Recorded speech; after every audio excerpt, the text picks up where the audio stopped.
It was a cold and rainy day in Seattle, but they've got a roof on Safeco Field. Padres getting ready to play the ninth and final game of a long road trip.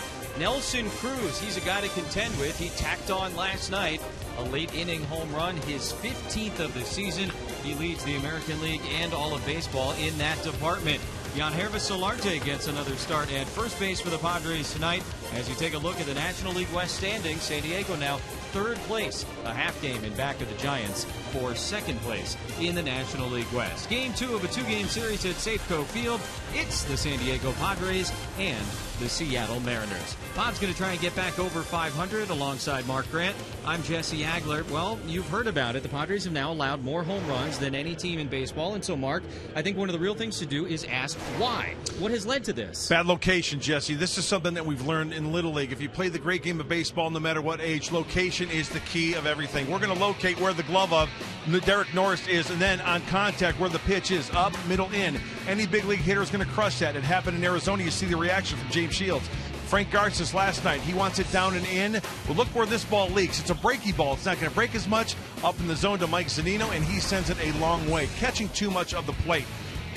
Andrew Cashner throws a nasty slider, but once again, when it's elevated, especially in Arizona, these hitters, these big league hitters like A.J. Pollock are going to make you pay. Ian Kennedy, left-handers like it down. He wanted that one away a little bit more. Kyle Seager, who likes the ball down, he gets extended. He's a great talent for the Seattle Mariners. He makes them pay with the long ball. This is correctable. This is something they can work on the side in their bullpen sessions. They have to rely on good location of the fastballs and the breaking balls to keep that ball in the ball yard. All right, James Shields, he's given up his fair share, 11 home runs allowed so far this season, but he's 4-0, and one of the big reasons why, run support. Ooh, James Shields, he is getting a lot of love out there, and he knows this. And when you look at the National League leaders with the most run support, Jason Marquis, former Padre, almost 9 runs, and James Shields, almost 8 runs. He needs to go out there and get the love tonight and go deep into the game, maybe 7 or 8 innings, and set the tone for this final game of the road trip. Team's going to get into San Diego early Thursday morning against the Washington Nationals, but first things first, James Shields, if he's aggressive with that fastball and that changeup, and he gets this run support, he could still be undefeated after tonight's game. All right, sounds like a winning plan of attack from Mark Grant. When we come back, Chris Budden will get us caught up on Padre outfielder and first baseman Will Myers. As you know, got a little bit of a wrist injury. We'll give you an update on Will Myers when we come back. Then the final game of the series and the road trip, Padres and Mariners.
Mariners. And starting at first base for the second straight day, Yangervis Solarte making the great diving grab yesterday, face first into the dirt. So he will be starting at first, while Will Myers is in San Diego meeting with a hand specialist today to look at that injured left wrist. The Padres will have more information on those test results tomorrow. Myers says he injured it on Sunday while sliding, and he re-aggravated it during batting practice yesterday. And the Padres hoping that this one will not take a while to heal. Right now it's day to day, but look at what he's providing for the Padres right now. First in run, first in hits. He's second in doubles and home runs, stolen bases, and fourth in RBIs with 19. Myers last night said the pain wasn't too bad, but Bud Black says he may have just been putting on a brave face for the cameras. I think he was trying to downplay it a little bit. That's just me. I think that's what players do, because they don't want to. The players don't want to be hurt, and especially Will. He likes to play. So again, no, he was in discomfort. But I want to be encouraged on this. I really do. So James Shields taking the mound for the Padres. The ace is in place as he tries to pick up his 5th win of the season and cap off the Padres' 9-game road trip with one more win before they set off on maybe a happy flight back down to San Diego.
Precision matters. By Petco, what we feed them matters. By Sony, the leader of 4K Ultra HD. That kind of day, that kind of night in Seattle. Good thing they got a roof on this place, which of course they do. Buddy Black looking on as the Padres try and take the final game of their road trip against the Mariners. The Washington native has penned the Padre lineup, which is brought to you by Toyota. Second straight game at the top of the order for Abraham Almonte, who was in center field last night. Left field here tonight, still no Will Myers, as Chris Budden just told you. Justin Upton will be the designated hitter tonight, as Almonte gets that start out in left field. Second consecutive start for Will Middlebrooks as well.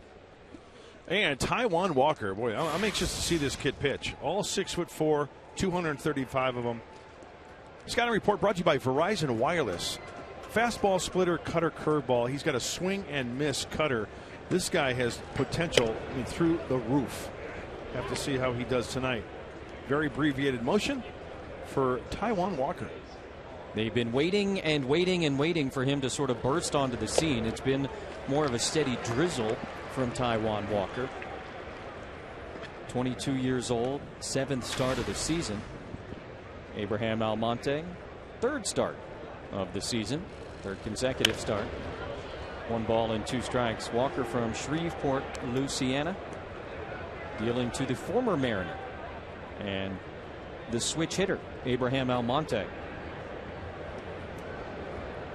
It's always interesting, right? A guy is a high draft pick, as Walker was. Check swing, appeal down to 3rd, no swing, says Mark Wegner. And you've seen it here, you've seen it there, but he hasn't fully put it together. And I guess it's one of those deals, right? You just got to be patient with a young pitcher.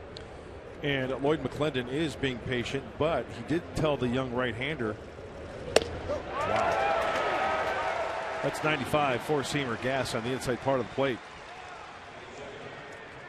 He's telling him now's the time to be a superstar. The potential stuff, hey, you're in the big leagues now. Pay dividends now. Seth Smith getting another start out in left field for Seattle. Pretty much exactly what we saw last night at the start of the game. In fact, it's exactly what we saw last night for Lloyd McClendon at the start of the game last night. 1 out for Corey Spangenberg, and he's getting the start tonight at second base. Yesterday, he was the designated hitter as Jerko started at second. Walker working quickly, 1-1. The one thing about Walker, in his 27 2/3 innings pitched prior to this start, he's allowed 55 base runners. That's a lot of traffic. A lot of traffic. A lot of hits, more hits than innings pitched. A lot of walks. In the last 2 starts, an ERA of over 11. Previous 2, look what the opponents are hitting the last 2 starts. 368. Hopefully that carries over to this start.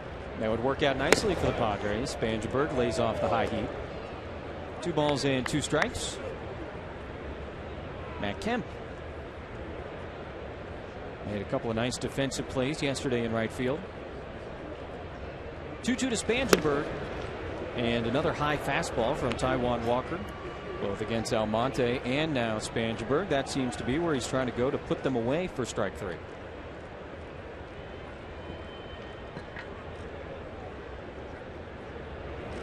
Got him. Back-to-back strikeouts for Taijuan Walker. That looked like an off-speed pitch at 90 miles an hour and it had some tumbling effect to it. We've seen the 95-mile-an-hour fastball. Great arm action on that one. And that's a split-finger fastball. That's a great view of it. And Corey Spangenberg way out in front. What a nice-looking pitch from the 22-year-old. So 2 up, 2 down, 2 strikeouts now. Matt Kemp drove in a run last night, but was 0 for 5. Kemp starting for the 35th time in 36 games. As Buddy Black would say, players want to play. And Matt Kemp, like Will Myers, certainly falls into that category. The off days are the scheduled off days on the calendar, usually on a Monday and Thursday. That's when I'll take my day off, Skipper. Kemp was out of the lineup in Sunday, and then one of those off days on Monday, so we got a little bit of rest this week. Mark mentioned it in the open. After this game, the Padres will fly back to San Diego, get in 2:33 in the morning, assuming this game goes a normal length, and play tomorrow night against the Washington Nationals. That's another issue that can be talked about. 1-2 to Kemp, and he hits it well out to right, but Nelson Cruz flips on the radar, tracks it, and a 1-2-3 inning for Taijuan Walker with a couple of strikeouts in the first.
Shields just slicing and dicing.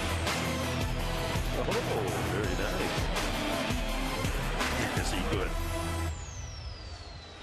James Shields out on the mound, going to make his 8th start of the season for the Padres. The opening day starter, the big free agent acquisition, and he'll face this Seattle Mariner batting order brought to you by Hyundai. Seth Smith will lead off for the 2nd consecutive game, and everything the same except Zunino and Ackley at the bottom flip-flop from where they were last night. A lot of strikeouts, few too many home runs, and great run support. That's the season for James Shields in a nutshell so far here in 2015. Seth Smith with a big patient at bat last night to open the game against Ian Kennedy. Swings at the first pitch against Shields and fouls it back. And going into this game, James Shields 1 strikeout shy of Clayton Kershaw in the National League lead. 55 punched tickets for James Shields. 56 for Kershaw. Shields not only 2nd in the National League, but 3rd in all of baseball. Just missing there. 1 ball and 1 strike. It's been 8 years since a Padre pitcher began the season 5-0. A starting pitcher. That's the opportunity Shields has tonight. Comes in with a 4-0 record and a 4.25 ERA. Loves pitching on the road, too, it would seem. Loves pitching on the road for James Shields. Unbelievable record. Since 2013, that's 41 starts, Jesse. 22-5 record on the road. It's the best winning percentage of any major league pitcher. Minimum of 20 starts. That's incredible. That's what you want out of your ace. A guy that can stand in, doesn't care where he is, who it's against, and get the job done. 3-1 to Seth Smith, called strike right on the corner, and now a full count to the former Padre.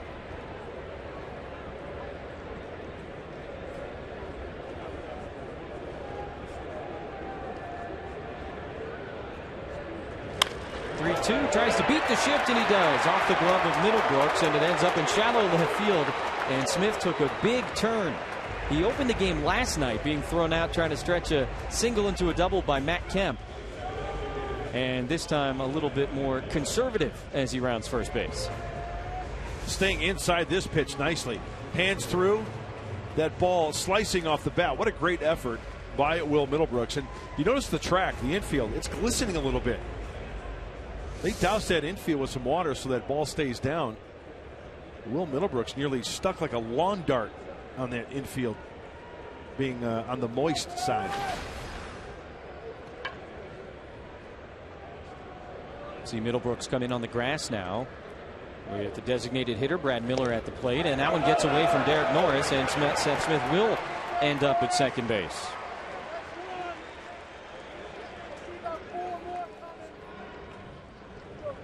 That's ball. And Derek Norris wants this one back. It's a breaking ball just off the outside part of the glove. Catchable ball for Derek. Patting him on the chest himself, saying, hey, my bad. Smith in scoring position for Miller, who had a nice night last night. 2 for 3 with a couple of doubles in his first 2 at-bats. Both of them ground rule doubles. 1 to right field, 1 to left field. Mariners have now won a season-high 4 consecutive games, and they beat the Padres last night with the long ball. 6 home runs hit by Seattle. 3 balls and no strikes. Well, the release point seems to be a little bit up on top, not out in front on the 9 pitches being thrown so far. James Paxton, 6 shutout innings last night.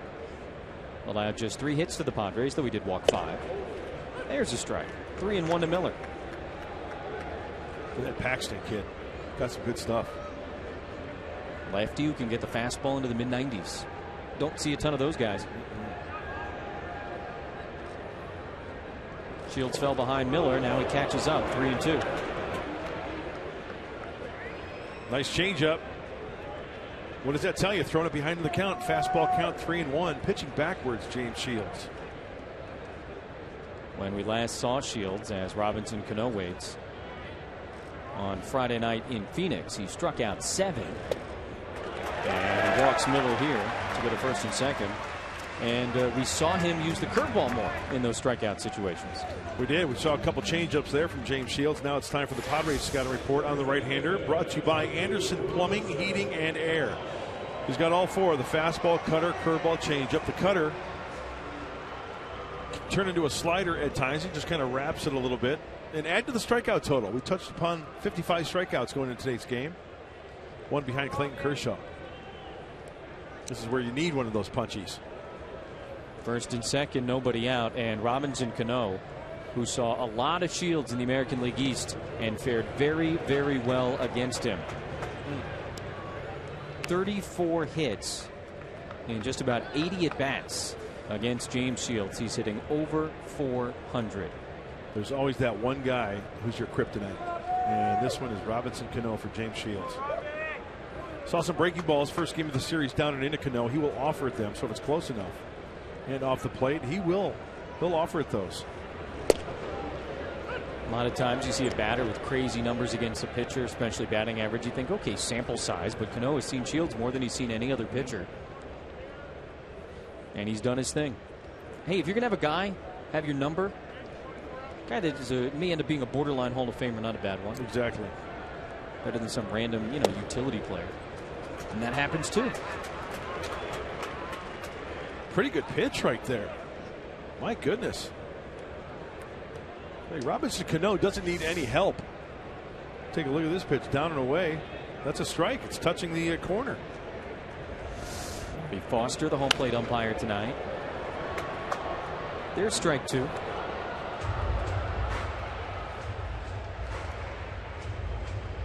Cano knocked in the first run of the night for the Mariners last night. They'd score 11 when all was said and done.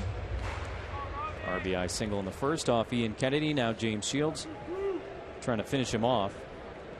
Foster, Malinsky, Winters, and Wegner. It's a lot of M's against the M's. I think it's a conspiracy.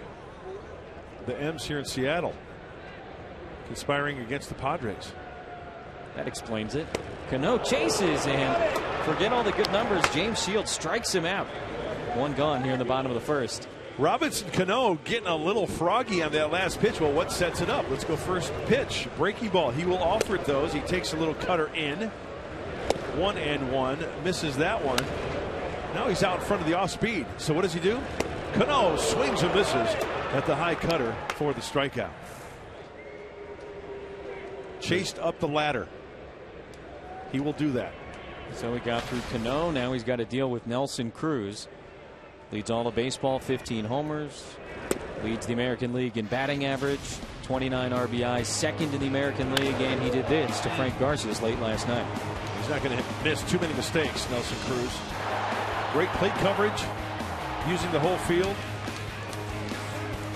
Excuse me while I kiss the sky. Holds up there, 1 ball and 1 strike. One of the 6 home runs hit by the Mariners last night. The last of the 6 home runs. What's the bottom line, though, right, Jesse? These guys can be pitched to. Just got to make good pitches.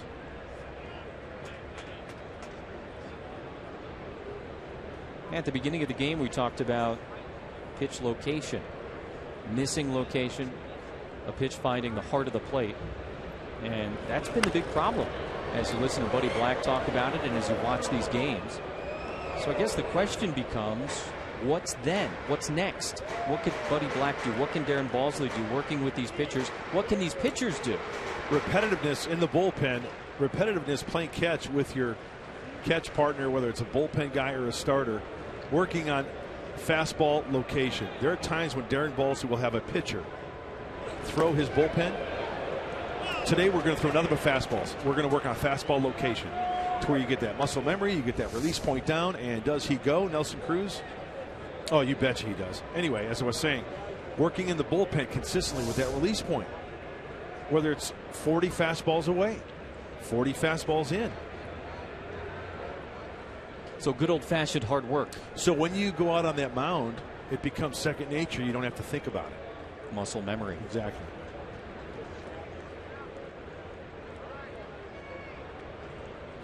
Got him. How about James Shields striking out Cano and Cruz with 2 outs, nobody aboard. Now 2 away.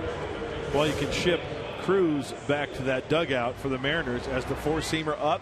Like Robinson Cano, he will chase. And he does the exact same thing to number 23 of the Mariners. Saw Ian Kennedy strike out number 22 and number 23 back-to-back last night with the bases loaded. Shields doesn't in a tight spot here in the first, and a couple of more strikeouts as he hops over Clayton Kershaw for the National League lead. Kyle Seager takes strike one.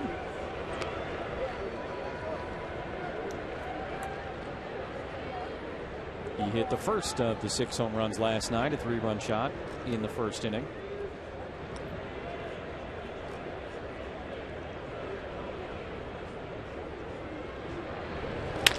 And a ground ball to second base. Corey Spangenberg will throw him out. And James Shields, after first and second, nobody out, gets out of it. No score after 1.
Another doubleheader of division rivalries beginning with the Braves and the Marlins.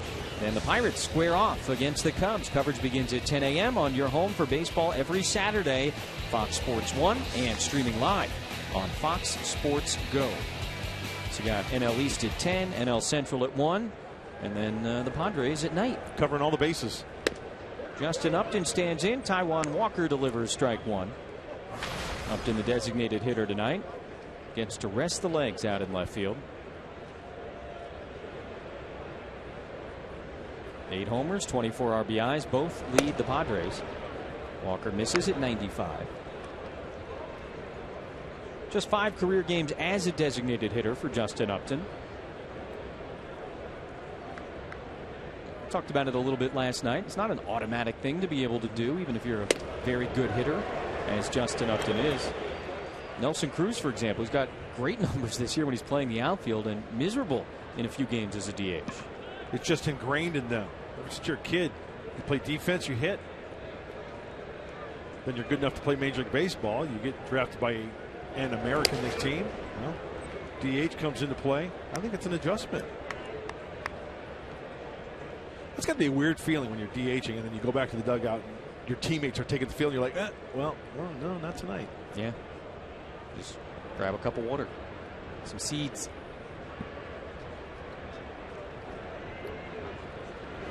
Upton takes a little bit low. 3 balls and 2 strikes. Very abbreviated delivery from Taijuan Walker. He doesn't use the good old-fashioned over the head big step back. It's almost as if he's going from the stretch position all the time. He's made 14 big league starts, 3 of which came in 2013. And that's a walk to Justin Upton to open up the second.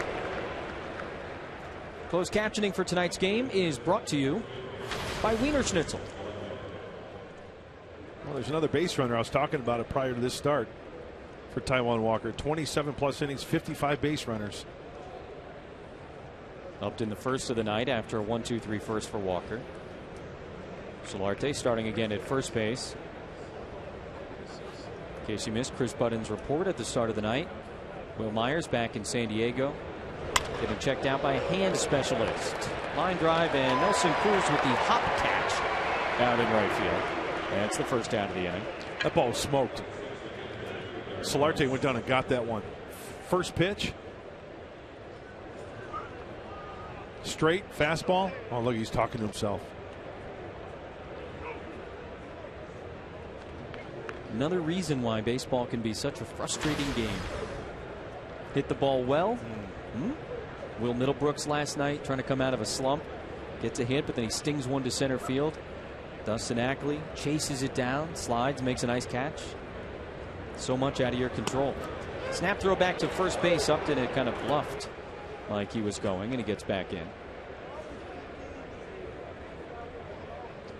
Zunino's got that front door open with the right-handed hitter, so a clean throw.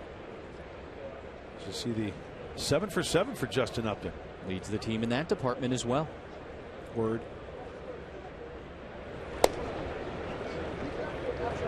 Derek Norris, if you take a look at his numbers compared to last season in Oakland, the production is there offensively. The walks are down. He was asked about that recently and said, hey, they're pitching to me. Yeah. He's in on 3 and 2. I'm not going to take good pitches, That's right? it. He's been a very, very nice piece for the Padres here this season. Offensively and controlling the running game behind the plate. Of course, familiar with Seattle being in the American League West with the swinging A's of Oakland. In fact, he is the only member of the Padres starting lineup to ever have an at-bat against tonight's starting pitcher, Taijuan Walker. And he had just one.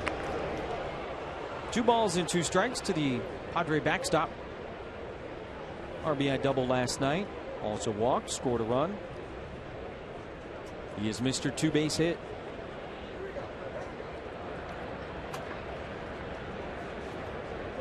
Intimate gathering at Safeco tonight. Norris takes ball 3. Cold and rainy all day here in Seattle. Temperature in the low 50s. Nothing that a hot latte couldn't take care of, though.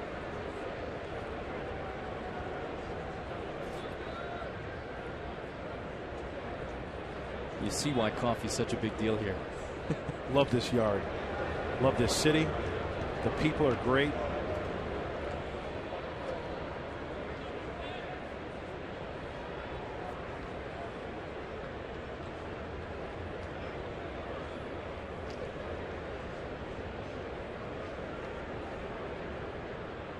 Two to Norris, and goes up and hits that one in the air right side. Morrison, the first baseman, isn't going to have a play as he gets about 5 rows deep.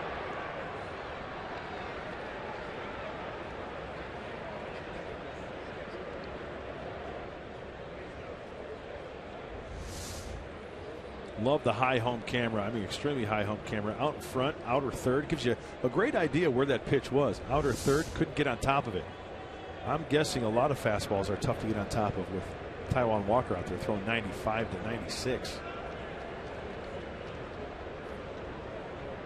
Another 3-2 pitch, and Norris hammers that one to left field, but it's going to be a foul ball. You talk about mislocation and a fastball in the heart of the plate. You think he was looking the heater in there? Look how quick he is to this baseball. And on contact, look on contact, how far out in front. That ball is on the inside corner of the plate.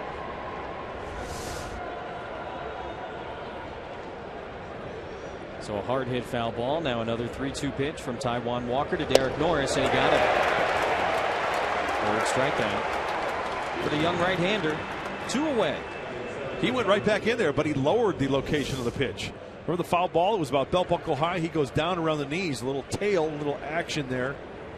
And Derek Norris swings right over the top of it for the strikeout. Here's Will Venable for the first time tonight. I think that's what's going to make Taijuan Walker a very good major league pitcher. Doubling up on pitches. Just because that ball was smoked that way doesn't mean he can't go right back in there with confidence. Venable had started 3 straight games in center field before getting the night off last night against the left-handed starter Paxton. Back in there in center field.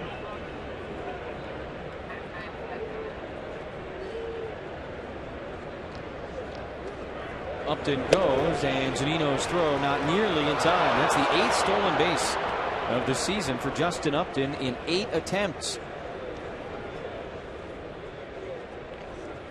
Well, that wasn't even close. No, huge jump. You got maybe a step and a half before Taijuan Walker was even going towards home plate. Zunino airmails it. So Upton in scoring position for Venable, and now the catcher Zunino is going to run out and have a chat with Taijuan Walker. Go over the signs with that runner on second base. Walker's got the great build too. 6'4", 235.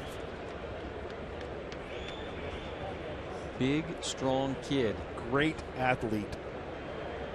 43rd overall pick in the 2010 draft.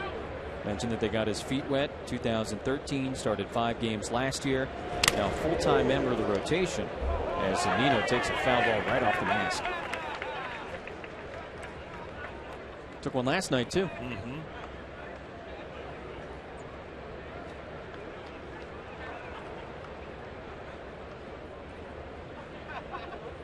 See, that's the thing about a catcher. You get beat up like that, but you still have to be the cheerleader and say, come on, let's go. Pump the fist. Point to the pitcher. Make a good pitch. 3 balls and a strike to Venable. Padres trying to break through here in the first inning. They were held scoreless until the 7th last night. Good hitters count. Upton led the inning off with a walk. He's now on second base, 2 away. And he grounds it over to first. Morrison has it, and he will flip. And that's it for the Padres here in the 2nd inning. We'll go to the bottom half. No score.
The second no score. And do things maybe look a little bit brighter at home? Do the colors pop off the TV a little bit more?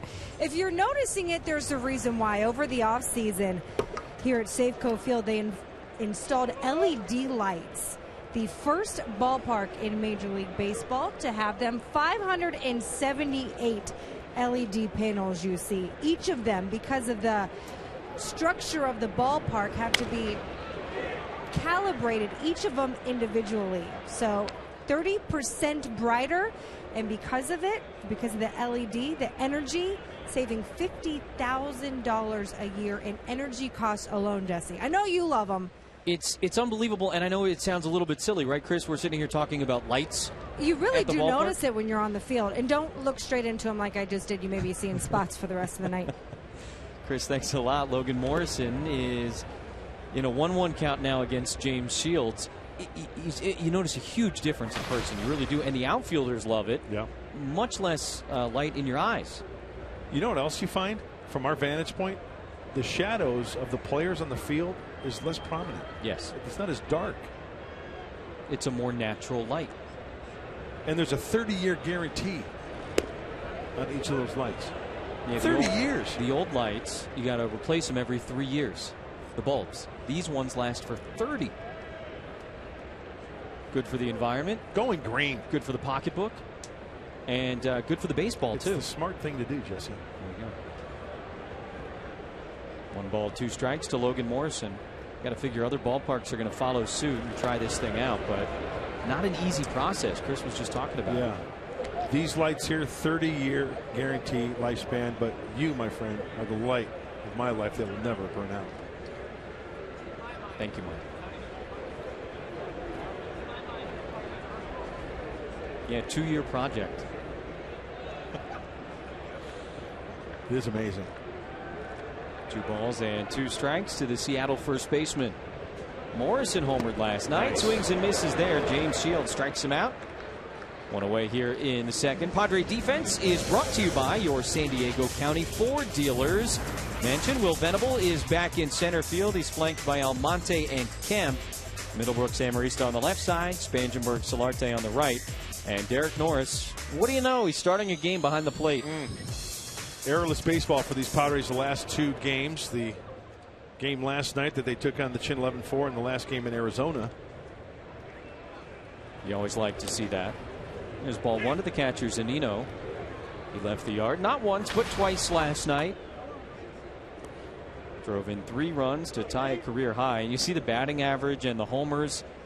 And that's kind of what Mike Zunino has been as a big league hitter. A very interesting case study. Swings at the 1-0 and it gets by Middlebrooks into left field. So Zunino had the big hit last night and he's digging into second base with a stand-up double. 1 away here in the second. That'll help the batting average. They're going to score that a double, but you know what? That's a ball that Jason Middlebrooks, he was way back, wasn't he? Pitcher. Will Middlebrooks, as we take a look, high cutter. That's a ball that we've seen Will Middlebrooks make many, many times. And even Will himself probably saying, you know what? Wish I had that one back. So runner on second, 2 away for Zunino, his 4th double of the season. Center fielder Ackley takes the first pitch low from Shields. 1-0. Ackley 1 for 3 with a couple of strikeouts last night.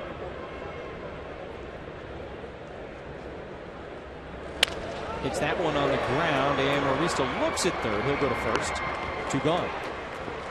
All right, Mark, let's take a look at the keys to the game, brought to you by your San Diego Honda dealers. Got the ace on the hill. Keep the ball in the yard. James Shields has surrendered 11 home runs. 8 have been solo shots, and get him on, get him in. A couple of opportunities last night where the Padres left the bases loaded in the second and in the 4th, and nothing coming across. Shortstop Chris Taylor with 2 outs and a runner on third against Shields. Scoreless game, bottom of the second. Second of 2 between the Padres and the Mariners.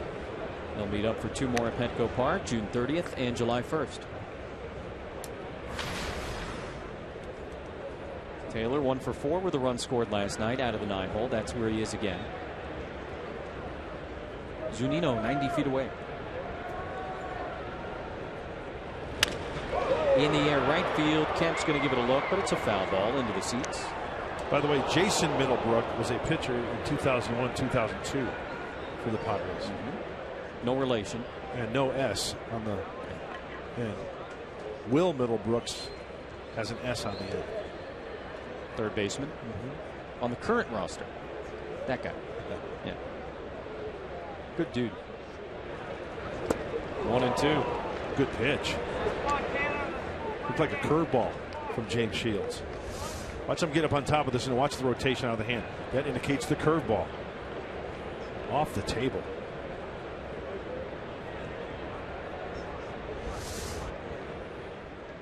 Shields has 3 strikeouts so far tonight.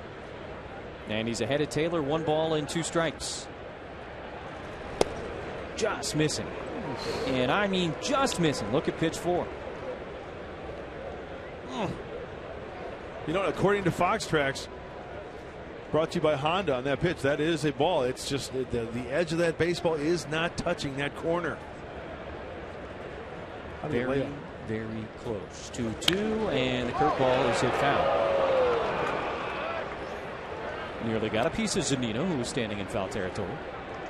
And that's why you do that. Yeah, if you're in fair territory, getting hit by a batted ball, out. Souvenir for the Padre fans. And another Tony Gwynn fan. Nice. You need the hat and the scarf tonight, by the way. It's crazy.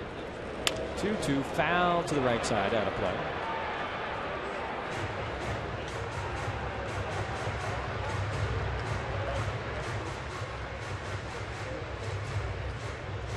Next pitch will be number 40 for Shields. Giving up a walk and a couple of hits, has struck out 3. 2-2 to Taylor. Inside. And a full count. Remember, James Shields will toss the changeup up there in a situation like this. He will throw it anytime. A little cheerleading right there from bench coach Dave Roberts on the right. Infield swung to the left. Outfield way over. Will Venable is in the right center field gap nearly. 3-2, and it's tipped into Norris's mitt for the 3rd out of the inning. 4th strikeout for James Shields. The Mariners strand the double as James Shields continues to rack up the Ks here in 2015. No score after 2 in Seattle.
Isaquan Casino, only 25 miles from Petco Park.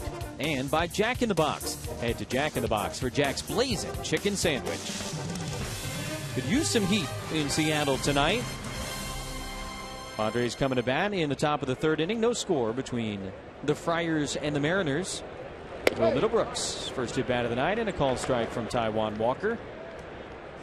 Middlebrooks started last night for the first time since last Tuesday. Went 1 for 3 with a single and a walk. Snapped in 0 for 22. See if he can't get going now.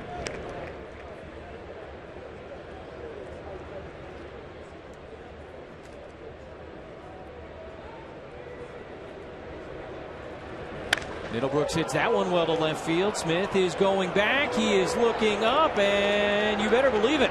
Will Middlebrooks is getting going. A solo home run. That's his 4th of the season, and the Padres strike first. Here in the second game of this series, a 1-0 lead in the 3rd. Moonshot to left off the bat of Middlebrooks. That one was Space Needle high. Talk about dropping the head on this Taijuan Walker fastball. Middle in. Look at the trajectory of the ball.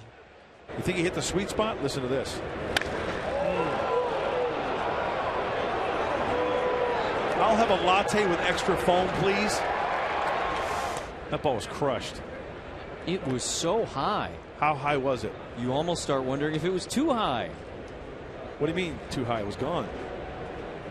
No, beforehand, I'm saying, as it's going out. But it was gone. No, I know. Yeah. No such thing as too high. Right. Yeah. No, I know. He needed that. The Padres needed that. 105.5. Snapped out of his funk last night, adds his first homer in a while here this evening, and gives James Shields some run support. We talked about that in our pregame show. James Shields nearly getting 8 runs of support. Amarista flares this one to left. Seth Smith coming over, not going to get there, and he gets by him. Amarista's going to have extra bases as he cruises into second base. Home run and a double for the Padres to start it off here in the 3rd. Bottom of the lineup making some noise for the San Diego Padres.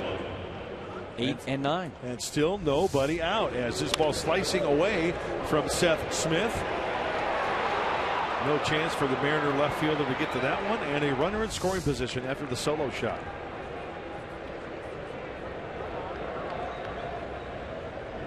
Amarista's 3rd double of the season, and the leadoff man, Abraham Almonte.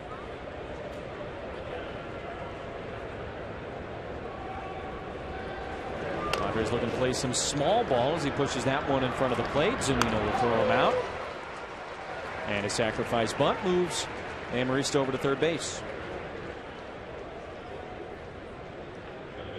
Let's think of the home run swing again of Will Middlebrooks. Front foot down, hands are back, ready, locked and loaded, explode forward, throw that head, extend those arms, generating that energy from those legs straight up towards the top half of the body, hence the bat speed and that ball. That ball almost went upper tank. Runner on third, one away. Corey Spangenberg. First pitch swinging and can't connect on the 95-mile-per-hour fastball. Spangenberg playing second base, hitting second as the Mariners bring the infield in the 3rd.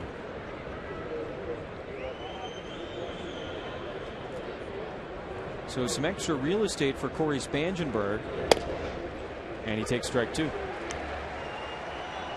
Well, that tells me that Lloyd McClendon bringing in the infield, trying to cut down that run, means that they don't see themselves getting too many opportunities off of James Shields, possibly with the way he can be throwing. So they want to cut down that run. 4 strikeouts for Shields in the first 2 innings of this game. Padres have gotten him a lead here in the 3rd, and they're looking for more. Here's how this can come back and bite you, though. When you have the infield and you take your chance, you want a grounder. But you get a broken bat flare, you get a high chopper over the infielders' heads. You get a run, plus you get another base runner, and still no out recorded.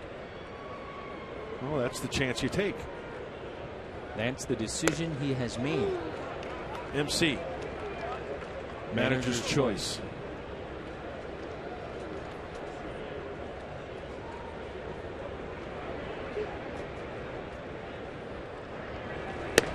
Two balls, 2 strikes.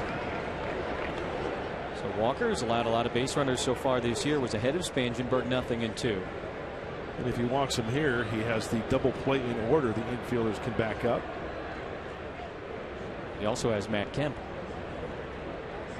Spangenberg hits that one to left field. Smith going over, and he will make the catch. That'll get the run home.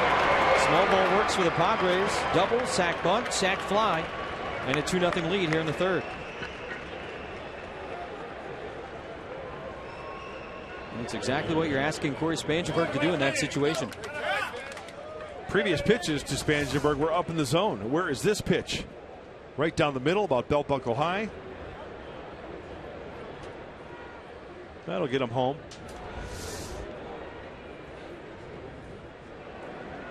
So now the base is empty. Thumbs up from the little guy. Happy haircut, Pelon. Strike one to Kemp at 96 from Walker, who has now thrown 50 pitches.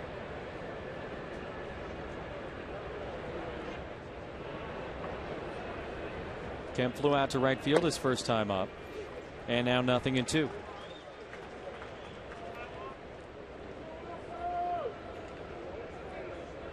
Hey, that's kind of like one of our keys to the game. Get him over, get him in, get him in. Get him on, get him in. That's exactly what the Padres did. They got the homer, the double, the sac bunt, yes, and the sac fly. If only the Padres would follow your keys to the game every night, they would never lose. 0-2 to Kemp is low.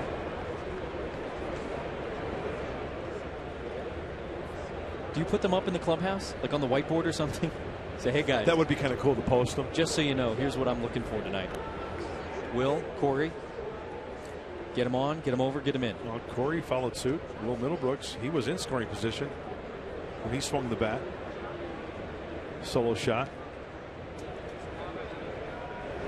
Kemp hits it on the ground, left side, a little funky from Seager, but the Gold Glover will throw him out.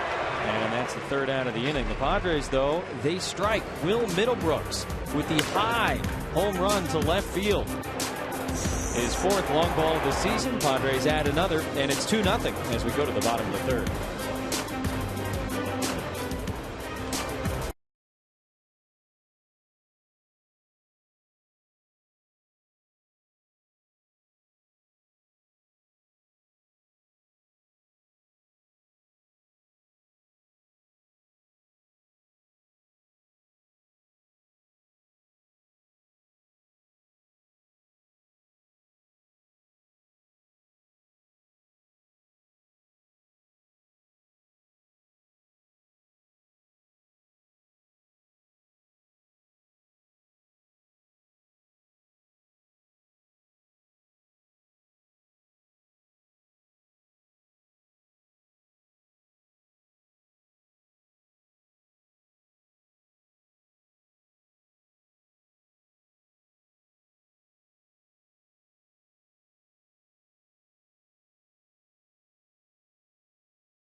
By Geico, we go back to opening night last year, not very far, March of 2014.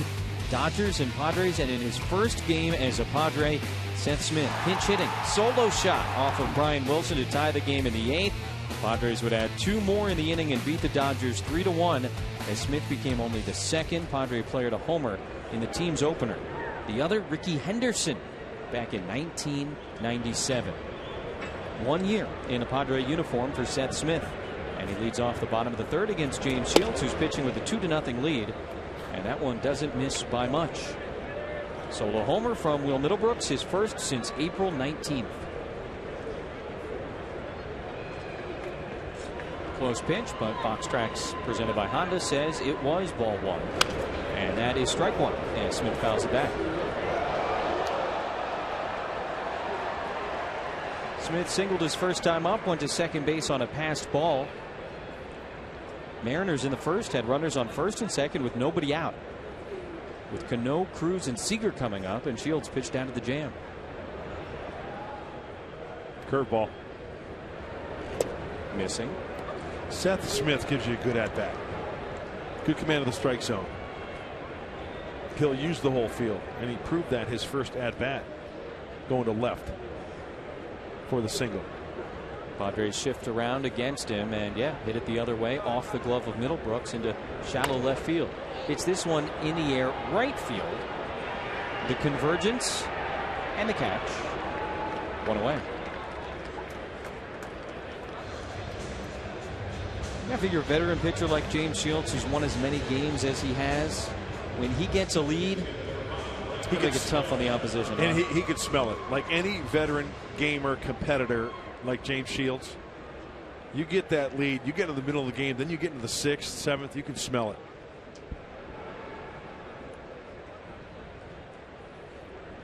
Miller walked his first trip to the plate.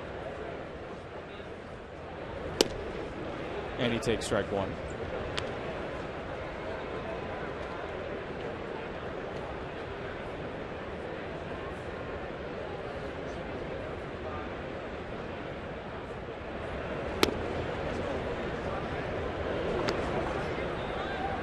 Mariners trying to get themselves going in a competitive American League West. Team that had serious expectations coming into the year. Slow start.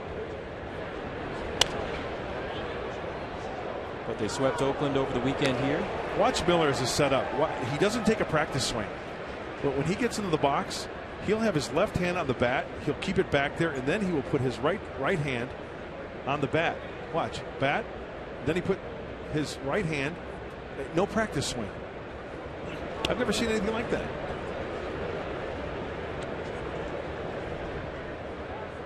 No batting gloves. Kind of a reminder maybe to keep that left hand back, the top hand. Yeah, it looks almost like a mechanical thing, a setup.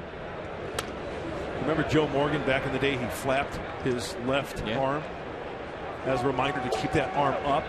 If he kept it down, it would work underneath the baseball. Therefore, maybe Miller is thinking, I got to keep that top hand on top of the baseball rather than working underneath it.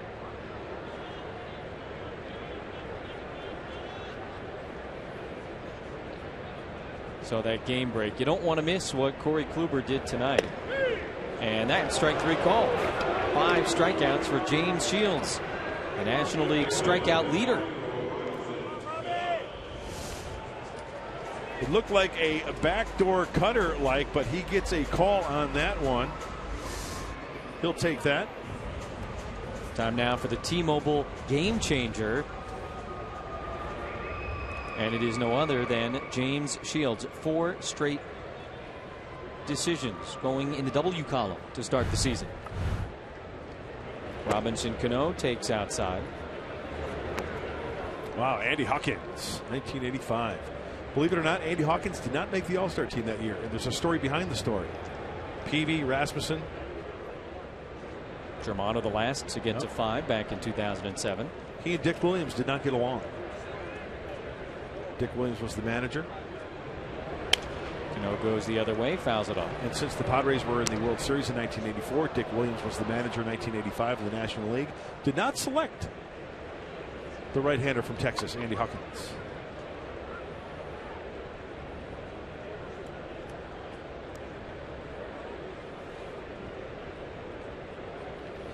Cano came up in the first inning with runners on first and second, nobody out, and Shields struck him out. Take a look back at how Shields pitched to Cano and got the strikeout. Consistently down, away, in, and then pumped the gas. Pitch number 5, and he chased for the strikeout.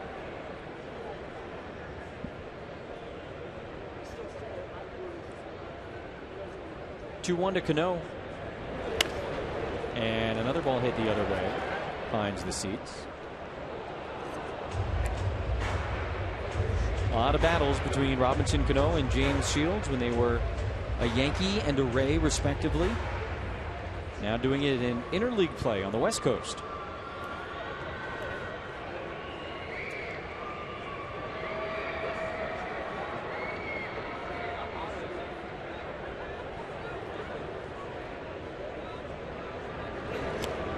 Cano takes 3 balls and 2 strikes.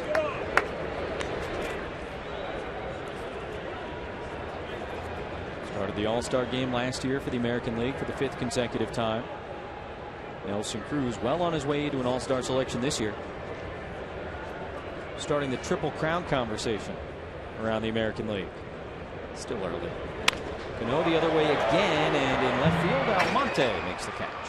And that's it. A 1-2-3 third inning for James Shields. Padres have a 2-0 lead.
Mike Clay, thanks a lot.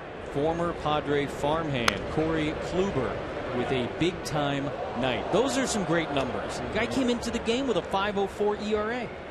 Well, like Clay mentioned, when you have a Cy Young award now on your mantle, whatever it was that clicked for Corey Kluber to put those numbers up to deserve that award, it's only a matter of time. Designated hitter Justin Upton pops that one up on the infield. Shortstop Taylor takes control, takes the ball, and one away here in the fourth. That is a very, very impressive night at the yard. 18 punchies, no walks.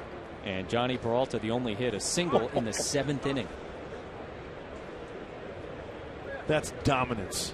The 18 Ks, by the way, the most in an American League game since Roger Clemens did the same thing in 1998. That's a long time. 18. And then you think of 20 strikeout performances. Clemens did it twice. Kerry Wood did it once. Tom Seaver? I believe so. Of the 27 outs, 20 swings and misses, punch outs. Come on. Or called strike three. Right. But yeah. No, it's almost unfathomable. 18 is basically unfathomable. 0-2 to Solarte. You got to work in that night. I mean, if you're the other team, right? You're the Cardinals. Swinging early. Yeah, you just forget it. Yeah. You move on. Struck him out. Check in with Chris Budden. She is down in the cold here in Seattle. Yeah, a little bit chilly down here. Quick injury update. For as much as the Padres miss Will Myers because of what he does at the plate, they also miss him defensively. They've been playing very well over at first base, while Yonder Alonso is on the DL with the bruised scapula. He is not doing any baseball activity right now. They're going to let him rest, hope that scapula heals. Also, quick update on Brandon Morrow, who's also on the disabled list with right shoulder inflammation. He met with a doctor in San Diego yesterday, so tomorrow when they're in San Diego, they'll all meet to discuss when he can start a throwing program and develop kind of a plan as he tries to rehab back from that right shoulder inflammation. Jesse. All right, Chris, thanks a lot. That's a lot of medical information going on with some key guys on this Padre team right now. Myers, Alonso, Morrow. Hope that everybody's able to get back as quickly as possible. And every team deals with it. That's it. Morris hits that one to right field. Cruz coming over, not going to get there, but it's a foul ball. Very few times is a rotation 1 through 5 intact for 162 games. Oh, you talk about those 18 strikeouts for Corey Kluber. That was the most in a big league game since Brandon Morrow had 17. The Blue Jays a couple of years ago against Tampa Bay. So there's a Padre connection aside from the fact that Kluber was drafted by San Diego. 2-2 to Derek Norris. Padres with a 2-0 lead here in the fourth. I remember Roger Clemens. He had that 20 strikeout game.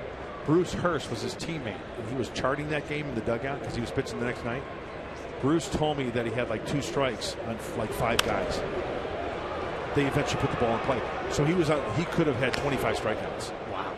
On the night 20, but there were 5 occasions to where there were 2 strikes on hitters, to where they eventually put the ball in play. Can you imagine?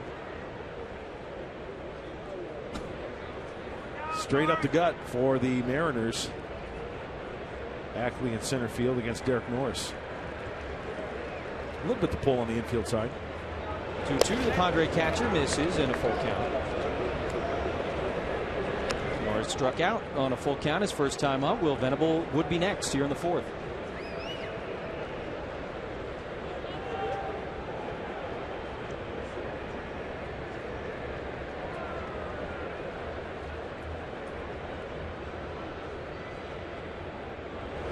That one's ripped to left, but a foul ball. A couple of tough ABs from Derek Norris here tonight.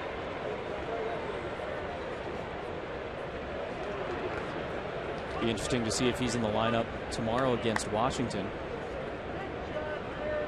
Padres having to travel back to San Diego after the game tonight and play again tomorrow. Strike 3 call. 5th strikeout for Taijuan Walker. He's got a 1-2-3-4. The Padres have a 2-0 lead.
Trucks. We're going to talk about the guante.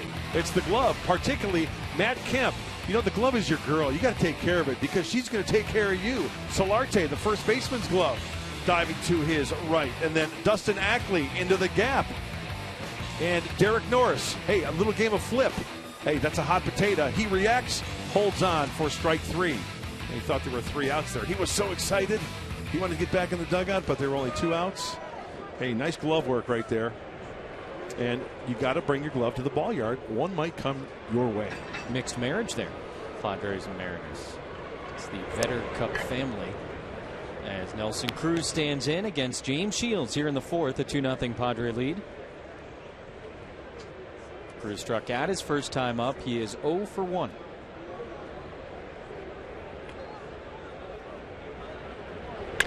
And he goes the other way. Venable not going to get there. Padres were shifting on the infield.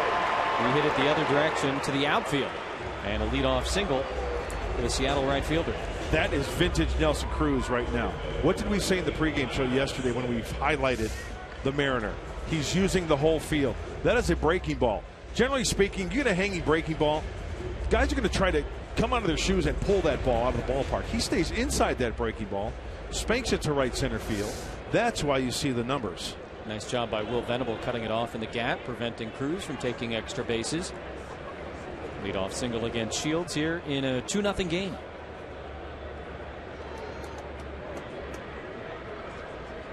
Kyle Seager 0 for 1 with a ground out. Swings at the first pitch and he grounds it. Middlebrooks goes to second. They get one. Amarista not in time. Nicely done by Will Middlebrooks. Tough play on the infield. He was playing in, and they get the lead runner. You know that why that's such a tough play? Will Middlebrooks is going towards first base. His momentum. Now watch. He's got a short arm it. Little dart to second base. Amarista with the force. No chance of getting Seager.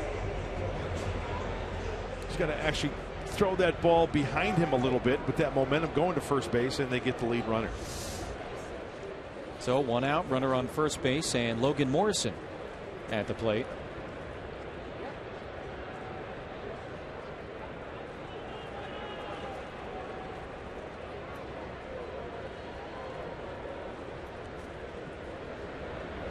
Shields maybe looking for another ground ball.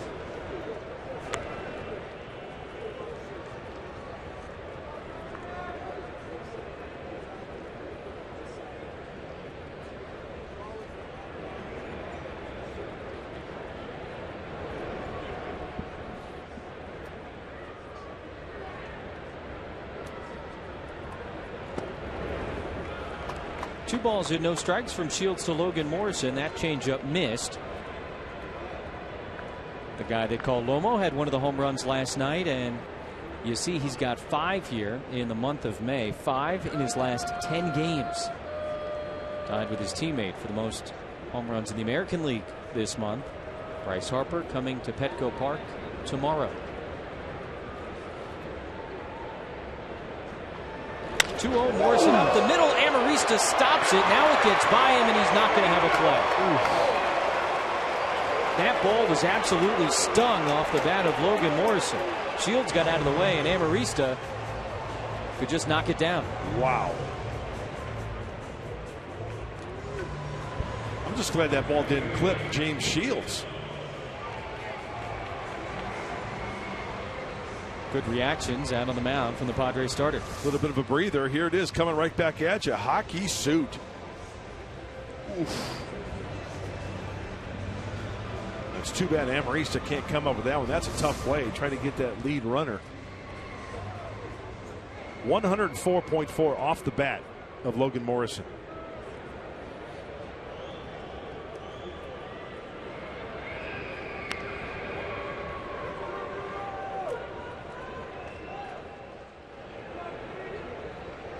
First and second, one away.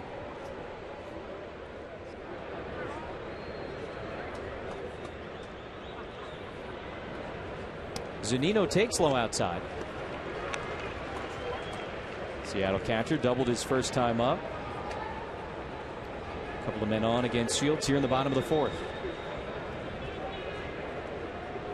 Zunino, going back to last night, now has a hit in each of his last 4 at bats. 2-0. Well, good double play candidate. Zunino has grounded into 3 double plays. The leader in that category for the M's is Robinson Cano. 4 Mariners tied at 3. As you take a look at the defense, playing to a pull on the infield.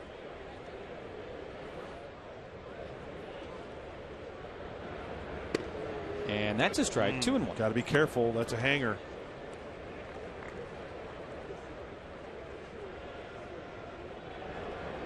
Pitch location. Oof.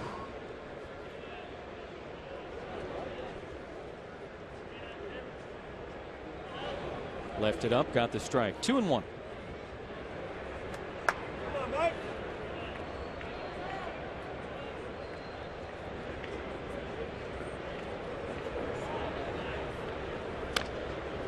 Two and two.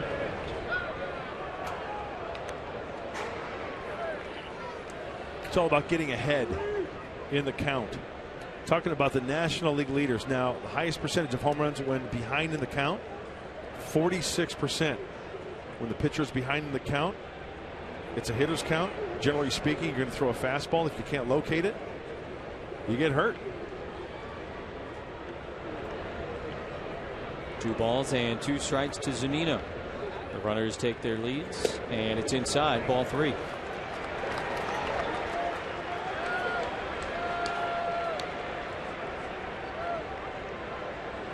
Morrison the runner at first, Seager at second. A couple of hits in the inning for the Mariners against James Shields.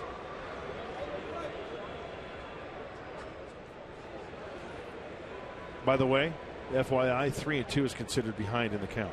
Yes, it is. Which is kind of an interesting point, right? I mean, it makes sense because there's more balls than strikes. Correct. But at the same time, it's a full count. Right. So what you're saying is full count should have its own category as full count? I think you could make that argument. Because I think full count kind of swings either way, because a hitter can get a little too froggy and swing at a bad pitch. Well, it means you're 1 away from either result. Correct. The walk or the strikeout. This is a full count. And Zunino fouls it back.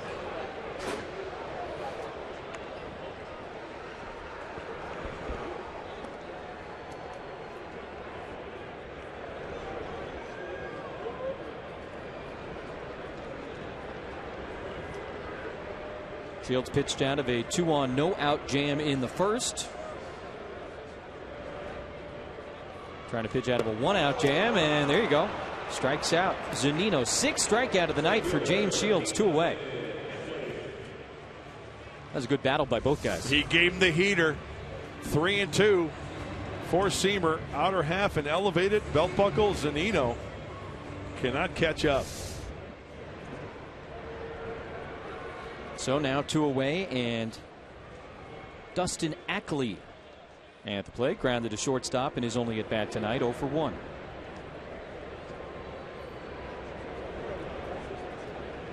One for 3 last night with a couple of strikeouts, and strike 1.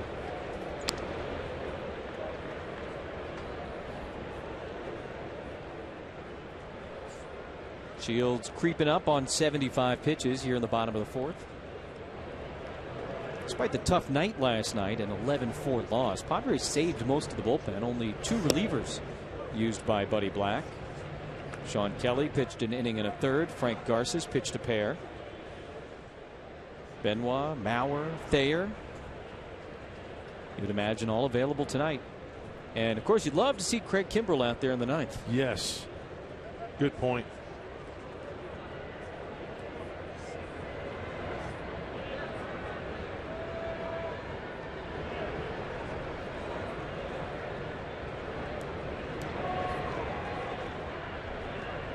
Ackley gets settled in the box. 2-1. Working him down in the zone. If you're going to miss, that's where you want to miss.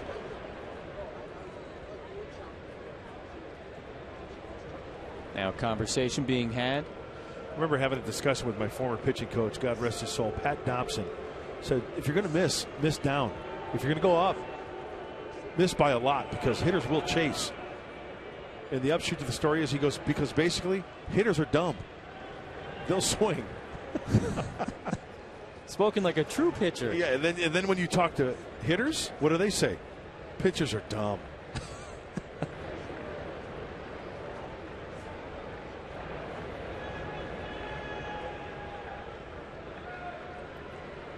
2-1 is outside to Ackley. 3 balls in his strike as Shields misses badly with the fastball. Well, sometimes James kind of falls off towards the first base side, kind of spins on that front foot, not staying on the ball long enough, and that's why you see that ball sail away.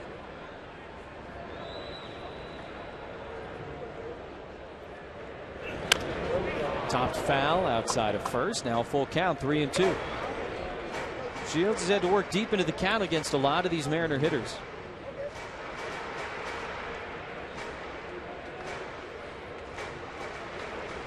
Shortstop Taylor would be next. He's in the 9-hole.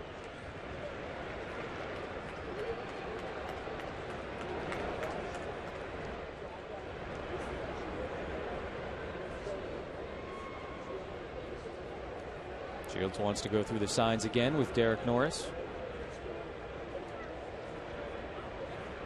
And the 3-2. Got him. Tipped it into Norris's mitt. And James Shields comes up with the big strikeout. And he strands a couple of men in the inning. James Shields has a 2-0 lead as we go to the 5th.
Bryce Harper and the Washington Nationals coming in for 4 Thursday, Friday, Saturday, and Sunday.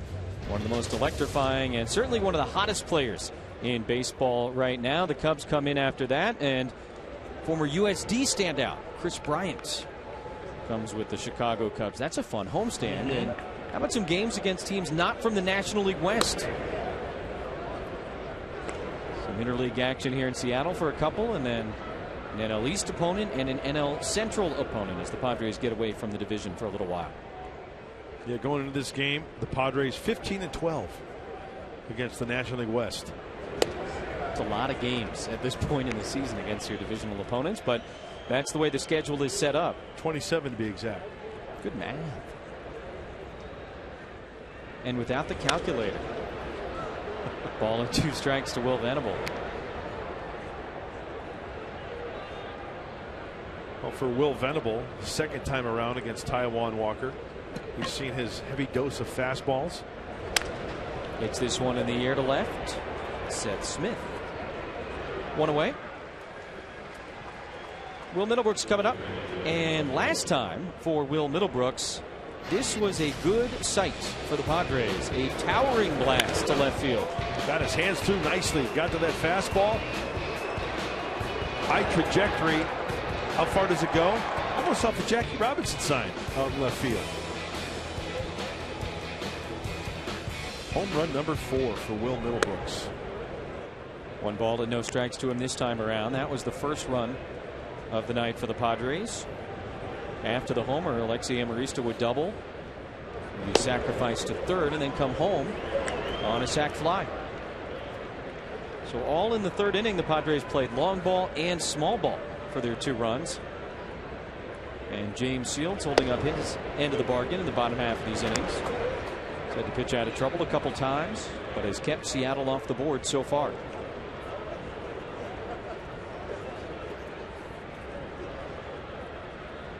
One, two.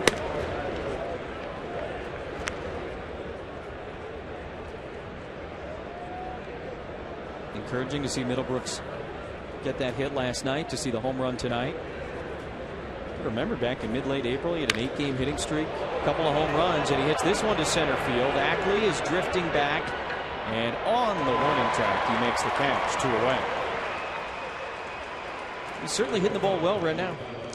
MLB.TV Premium, the #1 live streaming sports service, is celebrating 13 years. Watch every out-of-market game live or on demand in true HD on over 400 mobile and connected devices. Real-time highlights, live look-ins, pitch tracking, widget, and much, much more. Every night, longer read on every device. Blackout and other restrictions apply. Visit MLB.TV for details. Amarista thinking about bunting his way on. There's a lot of information you got to get across. And it's worth listening to because it's a great app. Yes, it is. It's one of the most downloaded apps in app history. It's a fact. Look it up. App history. I like it. Ball and a strike to Alexi. Doubled and scored last time. Padres putting the shortstop in the 9-hole tonight. Kind of creating a little bit of a situation with Almonte in the leadoff spot. Amarista batting 9th. Sort of get that double leadoff guy kind of thing. Bookends. Yeah. Guys that can play some small ball, lay down a bunt. Not a bad idea at all. Last night, Clint Barmes, the shortstop, hit 9. I've always liked the idea, you've got your cleanup hitter 4th, correct? Yes. And then I like the number 5 hitter to have that leadoff type of mentality. And Amarista strikes out. 1-2-3 inning for Taijuan Walker. He's got 6 Ks.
Yeah, that's it. Mike Mark, this Seattle team and the rest of the American League West looking up at the Houston Astros, and we got to see him in person at Petco a couple of weeks ago, and they were very, very impressive.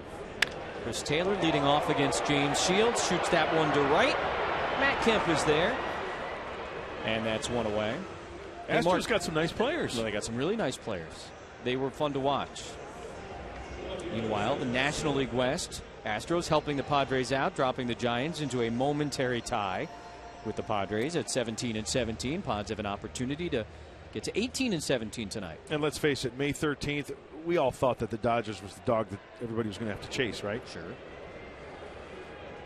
But they're way out right now. They're winning a lot of games. How about at home for the Dodgers? 15-2.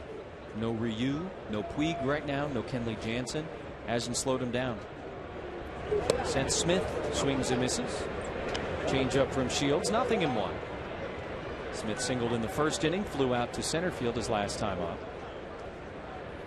Good long at bats each time.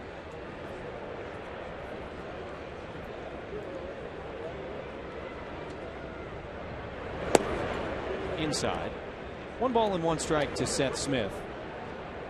Now, Mark, you see the way they're kind of, pulled around on the shift there? Yes. Right, that's like your standard modern day baseball shift, right? Correct. I saw something in a Korean League game a night or two ago. They tried a completely new kind of shift that I'd never seen before. They're in one of those situations where there's a winning run on third base late in the game, 9th inning, whatever. So they're worried about the wild pitch, the pass ball. So they try to swing the third baseman back behind the plate. You can't do that. You're right. You got to have all your position players in fair territory. Except the catcher, of course. Right. But I liked the concept. I liked the idea. You got to know the rule book. Yeah, no, they didn't let him do it. But hey, worth That's the shot, funny. right? That's funny, trying to slip one by the umpires, the arbiters. It's good word. Yeah, you have to be positioned in fair territory unless, like you said, the catcher. Otherwise, you might see that. That's in the air. Off the bat is Seth Smith, who's taking control out of the shift. Amarista does. And that's the second out of the inning.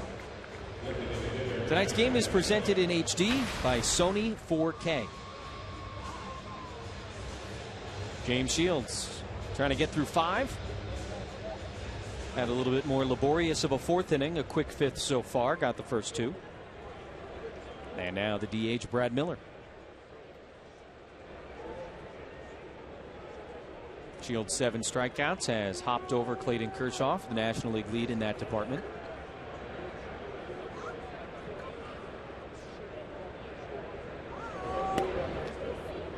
Ball 1 to Miller, who has walked and struck out tonight. James Shields arrived in San Diego mud with a reputation, not necessarily as a strikeout pitcher. Certainly a guy that could strike people out and does strike people out. But to be leading the National League at this point, it's a bit of a pleasant surprise. No question, as he's doing with all his pitches as well. It's just not the fastball. The changeup. We've seen a curveball tonight. So he's just not the old number 1 equals K. It's an assortment of pitches that equal the strikeout, which is a good thing. The algebra became more complex. It wasn't just number 1 equals K. It's number 1, number 2, number 3. Parentheses equals K. Yeah. Algebraic. We talked about the pitch count. 87 pitches. A little nugget for you after this pitch. The average number of pitches for an inning for a pitcher. Average major leagues. What do you think it is? 16.5. Very good. Oh, okay. It's actually like 16.7. Okay. So it's right there. If you do the math, yeah, 7 innings pitched, you're at 116 pitches. Now that's the average. In the air, center field, well hit. Venables going back. All he can do is look. Brad Miller has left the yard. Just the 2nd home run of the season. And the DH for the M's puts him on the board with 2 away here in the 5th.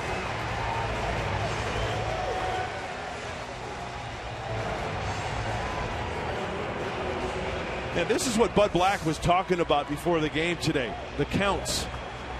Behind in the count. 3-1. Fastballs. Breaking balls. Catching too much of the plate. And Miller does a nice job of taking this ball the opposite way towards one of the deepest parts of this ballpark. Looked like a 3-1 fastball. Now Shields got to deal with Robinson Cano.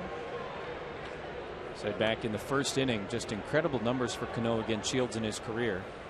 0 for 2 tonight, though. And he takes high outside. Mariners are hitting the long ball.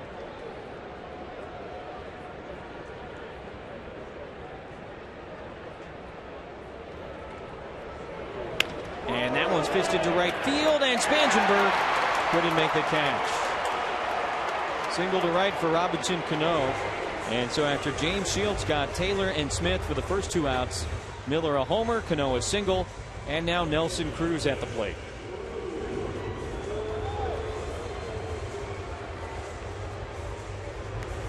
Well, going into tonight's game, the Seattle Mariners ranked 3rd in the American League in the home run category.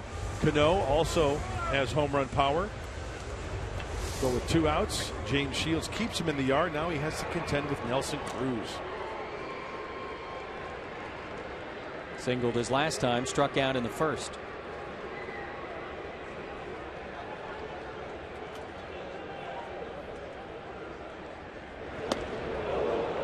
Comes up empty on that fastball, 0-1.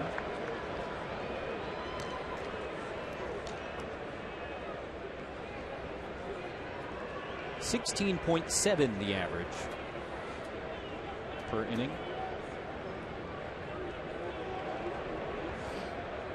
Oh, 1 to Cruz. And now 0-2 as that one came back and got the home plate umpire, Marty Foster.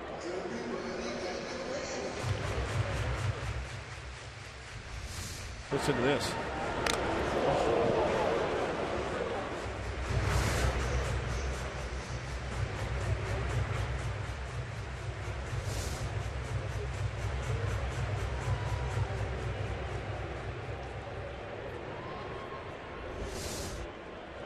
Some kind of tough.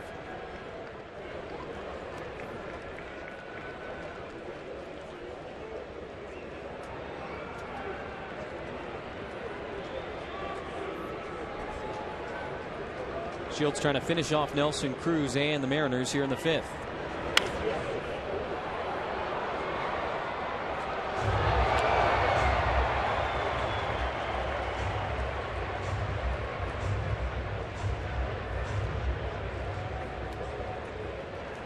Cool night in Seattle. Padres got Shields, a 2-run lead in the 3rd inning. Mariners have gotten one back here in the 5th. 0-2, and he just misses. Shields wanted it. Fastball a little bit out of the zone, 1-2.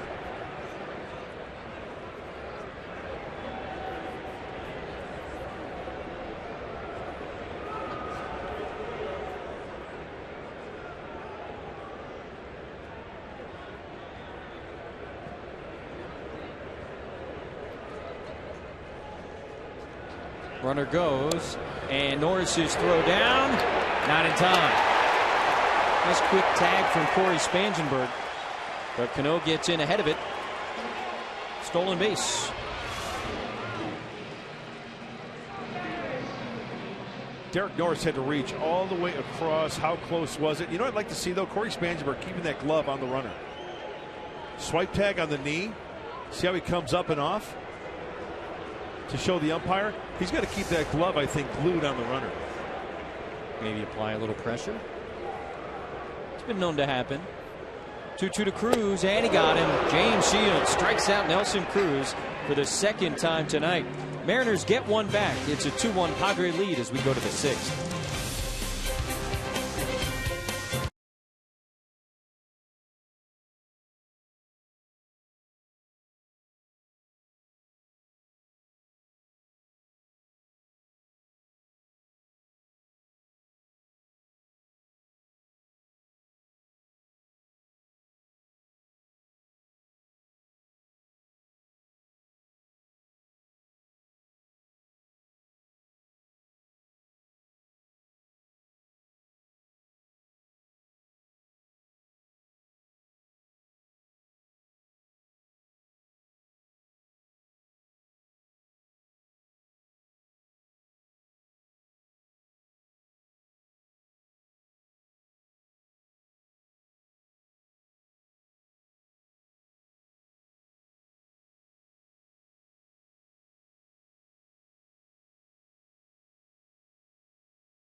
start with the Padres starting pitcher James Shields. He has been good tonight.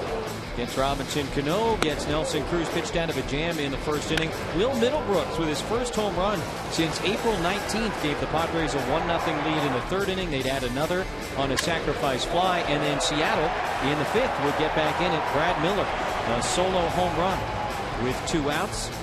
And that cut it to 2-1, and that's where we are as we begin the 6th inning. 8 strikeouts for James Shields. He leads the National League in that department. Taijuan Walker has been strong. Middlebrooks and Amarista contributing offensively. And now the top of the order against Walker here in the 6th. Almonte to be followed by Spangenberg and Matt Kemp. Got to get that run back. 1-0 to the leadoff man, ripped into left field. Seth Smith comes in and makes the catch. There's a moment of hesitation there from the Seattle left fielder, but he makes the play. And Almonte retired for the first out here in the 6th. Nothing could do there. He went with the pitch nicely. Squared it up. Corey Spangenberg 0 for 1. Drove in the second run.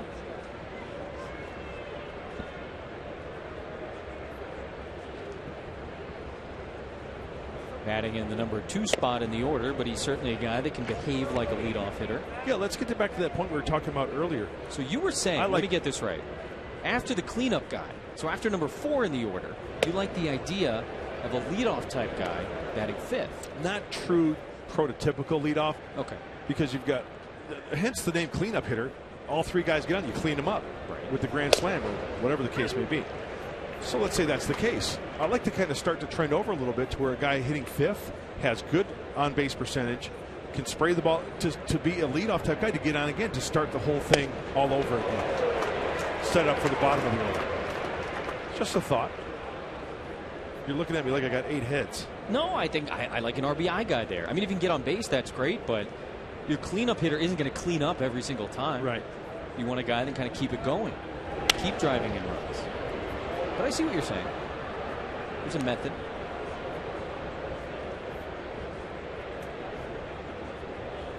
And by the way, probably your best 5th hitters are going to be guys that can do both. Get on base and drive in runs. You want a good hitter there, basically. Up the middle, it's off of Walker. Took him a moment to realize where the ball was, and we just talked about Spangenberg having that leadoff skill set. Plenty of speed, he beats it out. 1 out base runner for the Padres here in the 6th as he grounds a single off the pitcher, Taijuan Walker.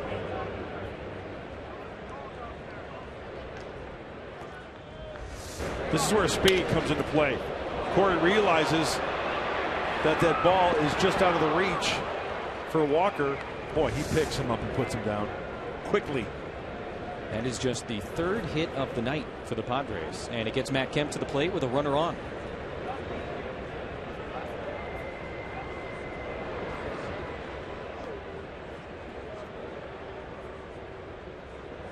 Spangenberg has a nice lead. He goes. Kemp lines it to left. It gets in front of Seth Smith. Spangenberg thought about 3 and then slams on the brakes. So with the runner in motion, Kemp picks up his first hit of the night. And now 2 on for Justin Upton. First pitch.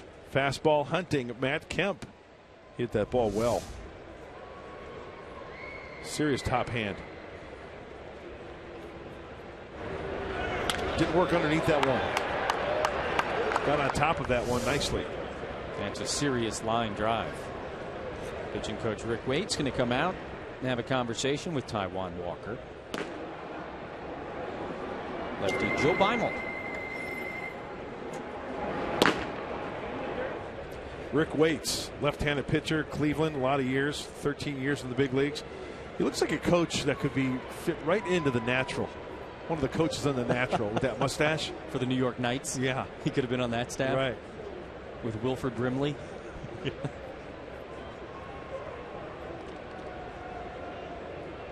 Walker edging towards 100.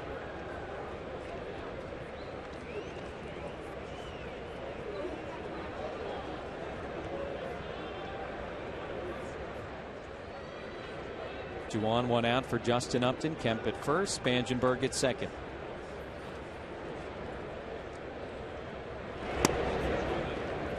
Ball 1 with the fastball at 95. Looked in pretty good numbers with runners in scoring position this year. Leads the Padres in home runs and RBIs.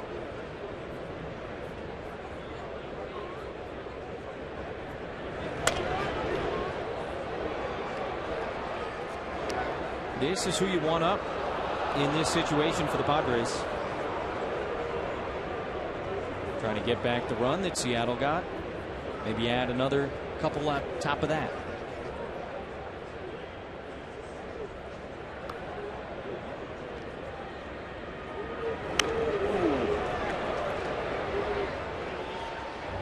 He had a mistake to crush.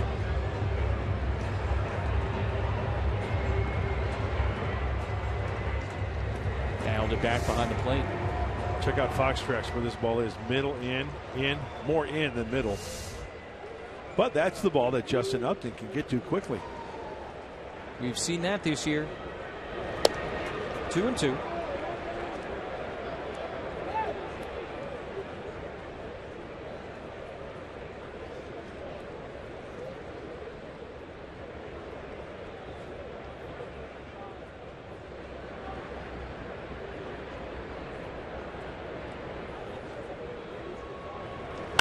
That one's hit well out to center. Ackley's going back. Still going back, and just at the wall, he makes the catch. Spangenberg will tag from second to third. Kemp goes back to first. Justin Upton hit that one a long way to center field and just missed a 3-run bomb. Off the end of the bat, just a little bit. So let's go back to the first pitch. Fastball, trying to go down and away, ball one. There's the other fastball. You can see Taijuan Walker trying to move it out, in. Slider went down and got pitch number 5. Ackley with the flash look, warning track, and he hauls it in. Now Solarte with runners on the corners and 2 outs. Playing first base, and you know all about his numbers with runners in scoring position. Outstanding. With 2 outs as well. This was your guy and pick the stick today, precisely right because of these situations. Before this game, hitting .464 with runners in scoring position with 16 runs batted in. That's 4th in the National League for Yankees.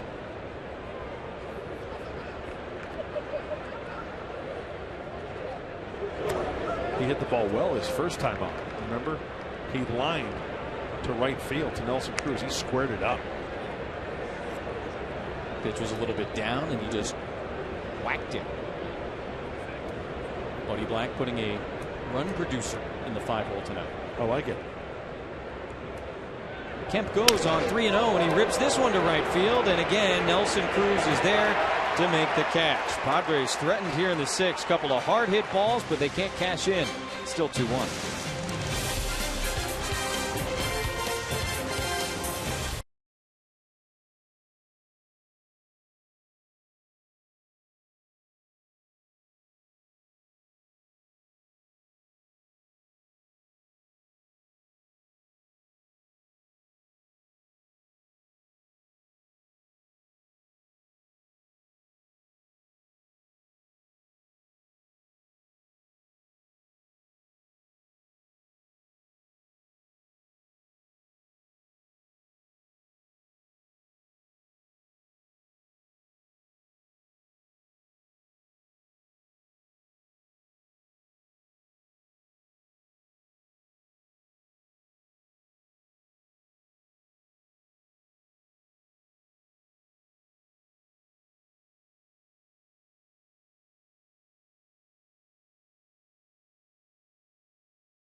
from the pregame show.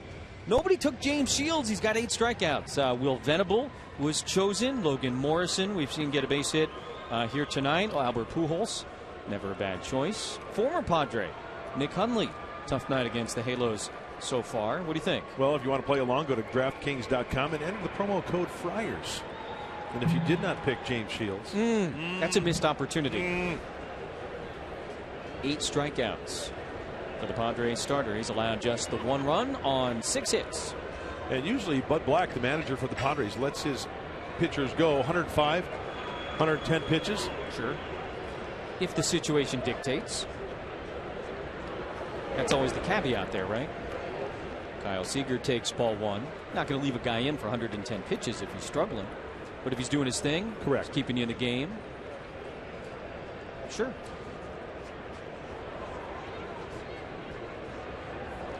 Seager takes outside, ball 2.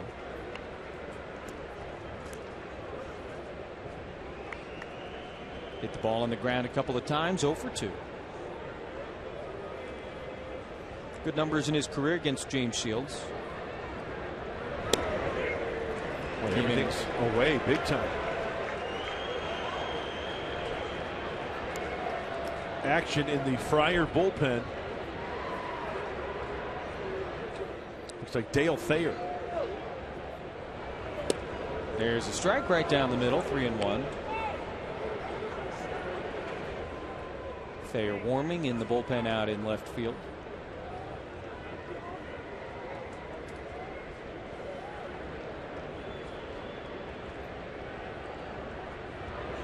Seager fooled by that one. Strike 2. High changeup. That's a strike. I've got no problem with that. And I'll bet you a dime to donuts. And you know how much I love donuts. You do. On Fox Tracks, this is going to be a strike. High changeup. Nothing wrong with that. And pitch number 5, Southland Technology says yes, that's a strike. I'll give it to you. Of course you will. Look. Come on, Blue. Another one. Oh, he shook off. Shook off changeup and 2 fastballs. And went with the slider. Now they'll regroup. It's been away to Seager. Payoff pitch is away. Ball 4, and Shields frustrated after that one. Chris Budden is out, I believe, by that Padre bullpen in left field. Let's check in with Chris. I'm Jesse, and we've gone to a lot of ballparks, and there are many that you can see right into the bullpen and the fans can yell, but this is about as close as you can get. I'm pretty sure that Dale Thayer can hear me talking about him right now. But that's why there's some security guards, a couple of them, to keep any maybe too obnoxious fans from being too loud, but a pretty neat perspective as Dale throwing some, as Mud likes to call, some hot sauce right now. Yeah, you've got Officer Krupke right here keeping an eye on things so nobody gets out of order. I like it. Seattle's finest. I'll give you any updates. I'll give Dale Thayer some tips on his curveball, maybe. Tell him to stay back on that breaking ball. That's exactly what I was thinking. Yeah. Thank you, Chris. Logan Morrison with a runner on, nobody out. You're in a 1-run game in the bottom of the 6th. Shields about to throw his 105th pitch of the night. And this is where it can get dangerous. We know that Logan Morrison likes the fastball. The secondary pitch for James Shields is that changeup. You get him to roll over one, maybe induce a ground ball. I think Derek Norris just called changeup right here. And it misses. Strike zone has not been supersized tonight. It's been pretty consistent for Marty Foster. Yeah, he's done a fine job, I think. And let's face it, over 200 pitches you're going to call both sides. You're going to miss a few. Bye-bye, Dave. Bye-bye. Norris thought about the snap throw, had the ball kind of pop out of his hand there. It's a strike, 2-1. Well, since Chris Budd mentioned it, we're going to check the Cholula flamethrower with James Shields out on the hill. 95. Wow. What is that? That's all.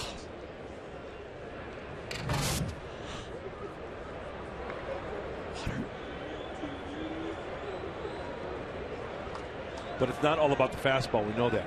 Off speed, get a grounder, and try to turn 2. And as I look at the ledger for Morrison, he is grounded. He is one of the 4 Mariners that have grounded into 3 double plays this year. He's a candidate. It's really the only kind of candidate you get in a baseball game, right? A double play candidate. I think you're right. I guess you could have a strikeout candidate, a guy that strikes out a lot. Morrison strikes out a lot. 3 balls into strike. You can see James very upset with himself after that pitch.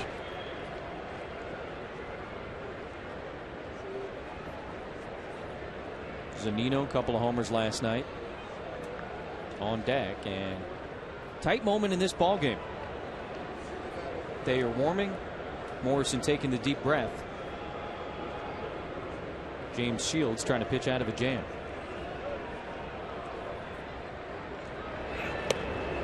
He walked it. Back-to-back walks to Kyle Seager and Logan Morrison, and Buddy Black will come out of the third base dugout and retrieve his starter, who thought he had a strike, to Logan Morrison.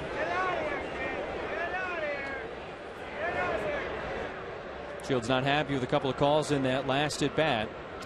You know, Buddy kind of trotted out there, and that indicates to me that I think he might stick with Shields. Or no, he's giving the pat on the chest. Is he staying with him? I guess he is. You know, usually the long walk will indicate it's going to be the hook. But Buddy kind of ran out there a little bit as he just missed throwing this changeup. According to Foxtracks, it was a strike. And James Shields. Yeah. So Buddy sticks with his starter. 108 pitches, first and second, nobody out. Zunino tonight, a double and a strikeout. Morrison at first, Seager at second.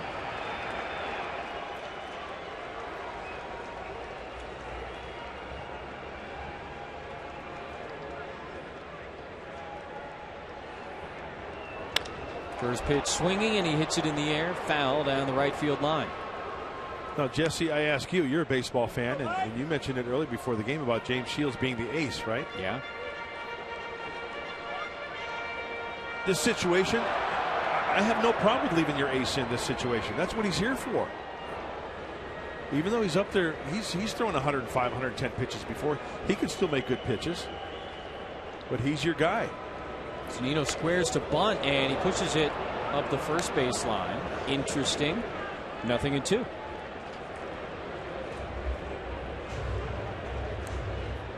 Zunino's got 4 hits in his last 5 at bats. After that, a bunt attempt.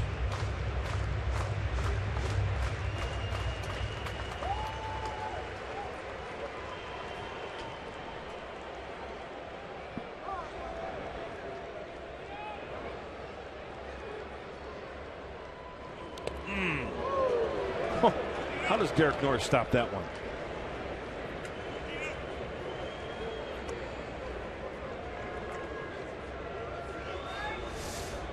Look at how far off. He set off inside. That ball bounces on the other side of the plate. And yet he has cat-like reflexes to smother that one and keep the double play in order.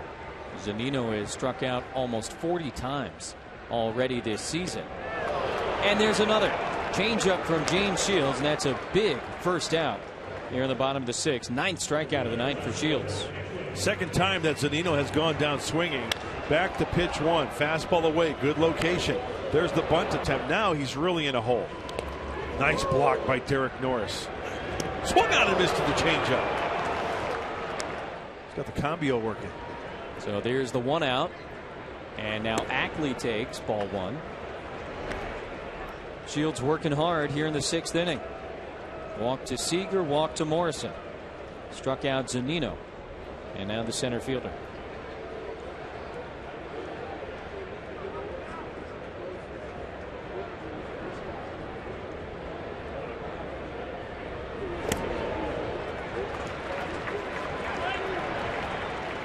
Not to beat the point over the head again and again and again, but American League ballpark. Pitcher not on deck. That's a great point. A season high for Shields in pitches, 114, 115 coming your way.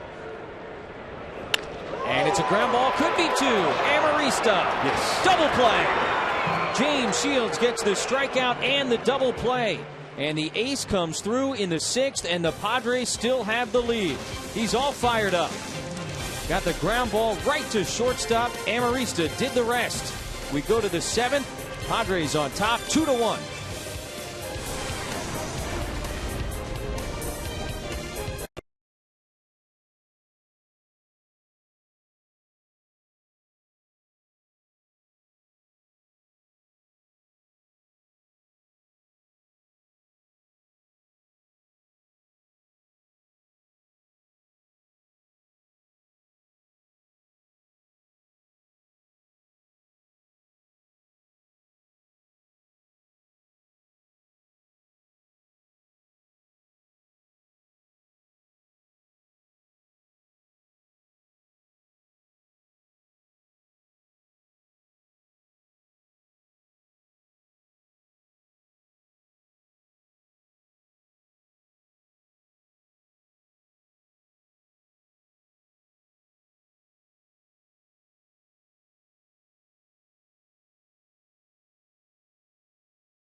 A couple of big moments in this game for the Padres. A couple supplied by James Shields in the bottom of the 6th. 2 on, nobody out, and he struck out Zunino and got Ackley to ground into a double play, and he's still fired up in the Padre dugout. That's some pitching right there, folks. And there's the line for Shields. 115 pitch effort. Most he has thrown this year. Buddy Black went to the mound, stuck with his ace, and was rewarded as the veteran lefty Joe Beimel comes out of the bullpen for the Mariners. Signed a minor league deal. Went down to Tacoma and worked his way back up. And when this guy's on, he's been around the block. Veteran left-hander out of the bullpen. Good guy to have on any staff. Pitching change brought to you by El Cajon Ford. And the 38-year-old southpaw delivers ball 1 to Derek Norris. Padre catcher 0 for 2 tonight. Beimel made his major league debut with the Pirates in 2001. He was with the Mariners last season and has sort of worked his way back into the big league pen. They're giving him a shot here. See how he can contribute at this point in his career.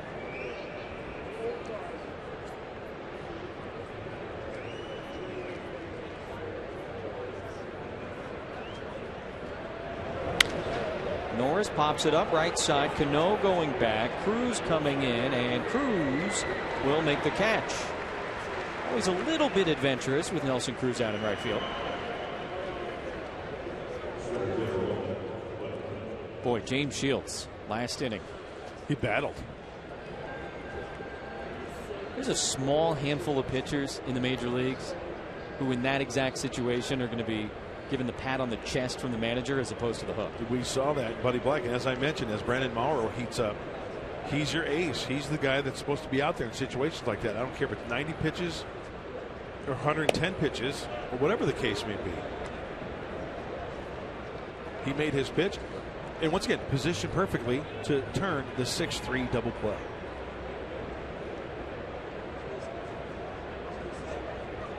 One 0 to Venable.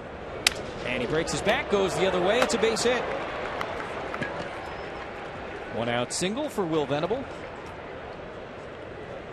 As the Padres could certainly use a little bit of insurance here in the 7th. That would be nice. Yeah, Zunino, he has to actually reach up to this one. And Will Venable will gladly sacrifice that shillelagh for a base knock. Snappage. Middlebrooks homered his first time up. Padres got both their runs back in the third inning. Beimel got that quick move. Tricky lefty. Little Wolverine thing going, huh? Yeah, going almost Mike Marshall-like back in the 70s with the Dodgers.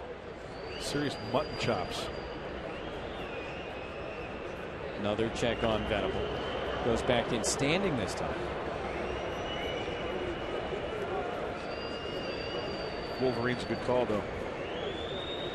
Hey, notice how one arm is all tatted up and the other arm isn't for Beimel? I'm surprised. Maybe it should be a league rule, like he has to wear sleeves. Using the front arm to distract the hitter. Middlebrooks slow roller over to third. Seager charging, bare hand. And they got it. Nicely done by Seager over at third base. Morrison held up his end of the bargain at first. So Middlebrooks retired, 2 away, man on second. That's a beautiful play right there. Middlebrooks homered his first time up, hit the ball well to center his last time.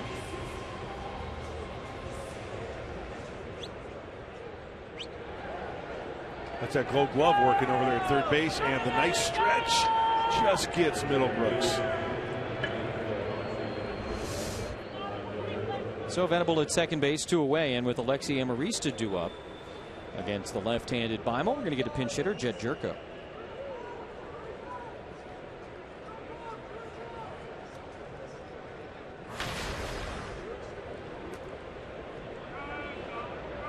Jed started last night, went 1 for 4 with a single and a walk. And he's not going to get a chance to hit against Beimel with the switch hitting Abraham Almonte turned around right-handed on deck.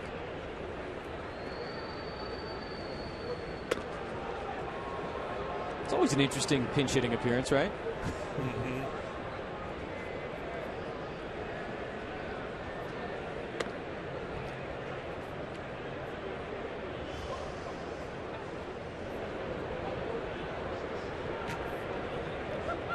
Here's ball 4 to Jerko, so 2 on, 2 out. And tomorrow, right back at it for Mark Kotze and friends. Tyson Ross be out on the mound at Petco Park as the Padres welcome the Washington Nationals in. The Fister will go for the Nats, 6:30, right here on Fox Sports San Diego. First game of a homestand that will also see the Cubbies come in. Hopefully Tyson Ross has that location of the two-seamer working and that biting slider. So Jed Jerko comes off the bench to pinch hit. He is intentionally walked, and now he will be run for. So 3 players in the number 9 spot. Amarista, Jerko, now Barmes. Barmes will presumably stay in the game to play shortstop. Almonte batting right-handed for the first time tonight. Slaps that one to right field. It's a base hit. That ball is being waved. Nelson Cruz will throw to third. The run will score as he's thrown out at third base. So the Padres do get the run, the insurance run, and they've got a 3-1 lead over the Mariners. Stretch time at Safeco.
James Shields, he battled for 6 innings, allows just 1 run on 6 hits, walked 3, and he struck out 9.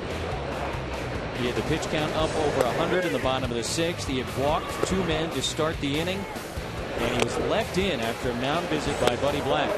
Struck out the catcher Zunino, and then got the center fielder Ackley to ground into an inning-ending double play. That was a gritty performance by James Shields and a big decision from Buddy Black. And once again, he was battling. He was a gamer. He was meant to stay in that situation, and that's the decision Buddy Black made. Now he turns it over to Brandon Maurer, right-hander out of the bullpen. Last time out was against the Arizona Diamondbacks a few days ago. As you'd expect, Barma stays in the game to play shortstop. 9-1-2 due up for Seattle. Taylor can't check his swing. 0-1.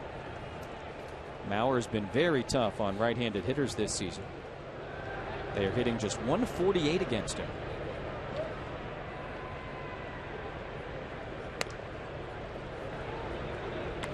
One ball and 1 strike. Mauer traded in the Seth Smith deal just before New Year's. Returning to Safeco. That's because of that slider there. You see those numbers against righties. Very tough to lay off. Filthy pitch.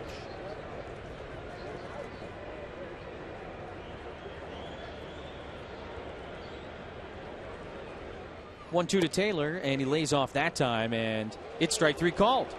Right on the corner. A little bit of a delayed strike 3 from the home plate umpire Marty Foster. Fox Tracks had it right on the outside corner. Perfect location by Brandon Maurer.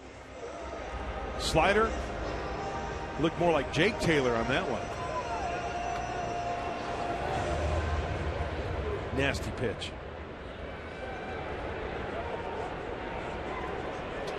Rings him up.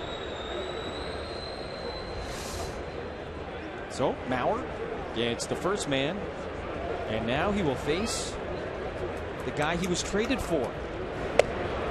Fastball strike 1 to Seth Smith.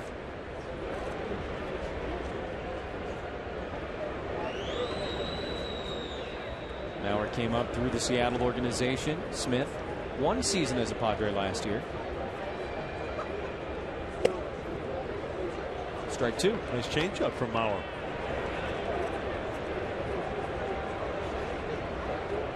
These teams, of course, share a spring training complex in Peoria. Maurer actually roomed this year in spring training with last night's starting pitcher James Paxton. Lived together in the Phoenix area.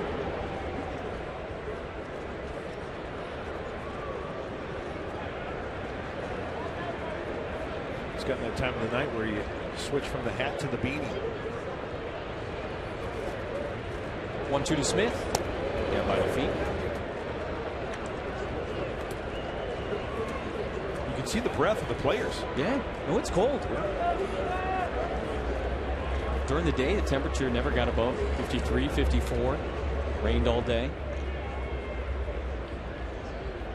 Might still be raining. Probably about 50 degrees. 2-2. Got him. Back-to-back strikeouts for Brandon Maurer in his return to Safeco Field. 2 away here in the 7th. Great location, great depth on this pitch out of the hand of Maurer. Kind of tough to tell whether that was an off-speed pitch, a changeup, or a slider, but Smith way out in front. Got fooled. One-handed swing when all was said and done. Here's the DH Miller. He is responsible for the 1 in the run column for Seattle. Homer came in his last at bat in the 5th inning. It's a foul ball.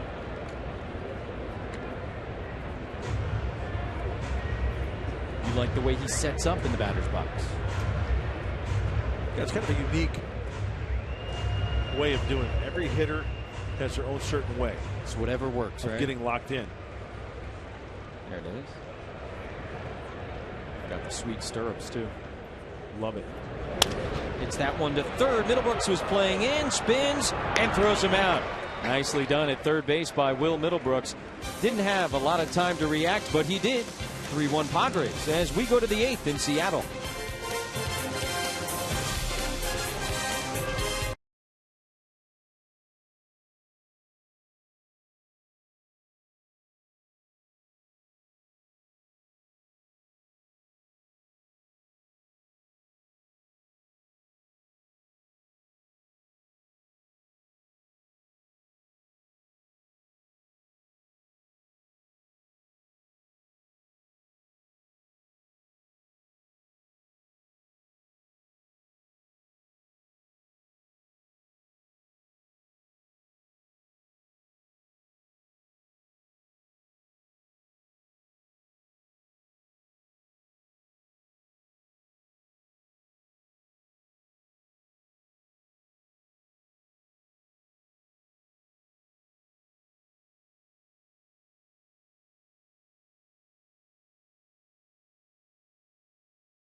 Mark Clay, thank you very much. Spangenberg against the lefty Beimel loops one into left field for a leadoff single here in the 8th.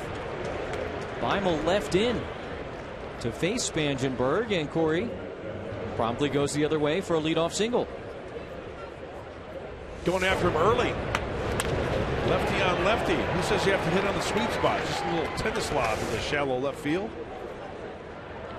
And just to elaborate what the guys back in the studio were talking about, an outstanding job by Brandon Maurer. Back in the 7th inning, got to figure the score stays about the same. Benoit 8, Kimbrel 9, as they said. Mike, Mark, and Clay have more coming up. Padres Live, the post-game show. Matt Kemp against Joe Beimel, who checks on Spangenberg. Nice little night for Corey out of the 2-hole. Couple hits, sac fly. Getting a chance to play most every day, and for the most part taking advantage of the situation. More reps. Never a bad thing. Kemp singled his last time up. And another throw to first. Padres got an insurance run in the 7th inning, and a little stall tactic there with those checks on Spangenberg. I was surprised to see him stay in to face Matt Kemp, and now Lloyd McClellan coming out to retrieve the relief pitcher. And the left-hander will exit, and the righty will come in for the Mariners. Smith enters the ballgame to face Kemp. Padres up 3-1 here in the top of the 8th.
Baseball brought to you by Mercury Insurance. Log on to mercuryinsurance.com today and see how much you could save. By Petco, what we feed them matters. And by your San Diego Lexus dealer. Padres trying to add to the lead in Seattle. 3-1 advantage. Plenty of Padre fans in attendance the last couple of nights. Nice stat.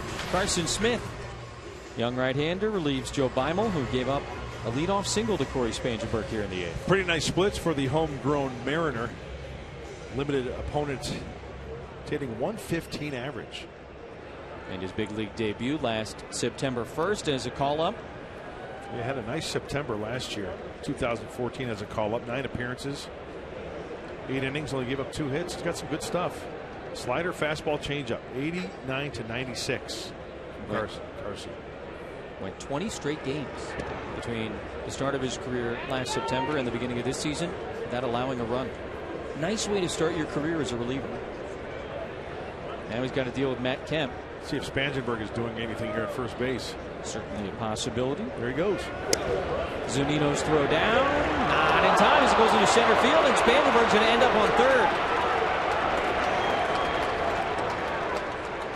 Stolen base and an error. You know, that was going to be interesting because if Zunino's throw was on the money, who knows? But he yanks this one, and it's a short hop, and they have the benefit of a bad throw. Cano has to try to go up and then back down. That ball skips. And this is the benefit of his pop-up slide. Spangenberg, pop-up slide. He recognized that the ball is going into center field. Get up, gotta go. And he does just that. Tracked it all the way. So Kemp now with nobody out has a guy on third base, and the infield comes in about halfway for Seattle. And another pitch out of the strike zone, 2-0.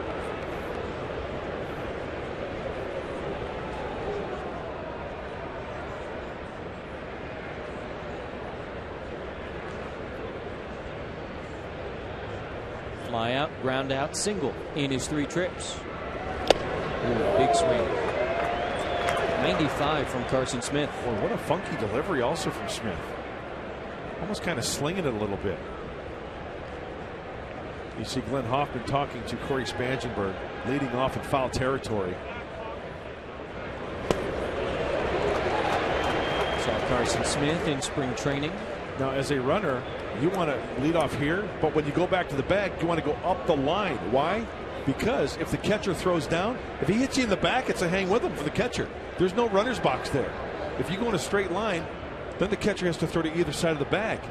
If you go back to the bag on the side, guess what? He's got a straight shot down that third base line and an easier chance to get you.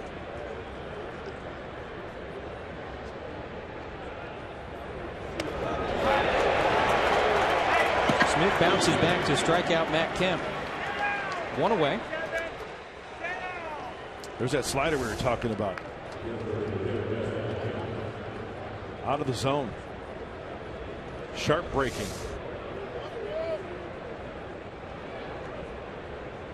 All right, kid, you got Matt Kemp. Here's Justin Upton. Yeah.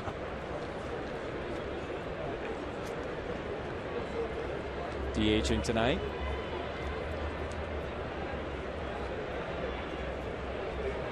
And he hits that one over to the right side. Cano caught it on the fly.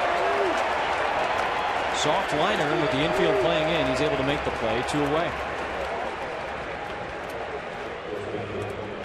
Tough to get that bat head out in front against this kid, Carson Smith. Once again, another power arm, mid-90s, out of the bullpen. Young guy, too.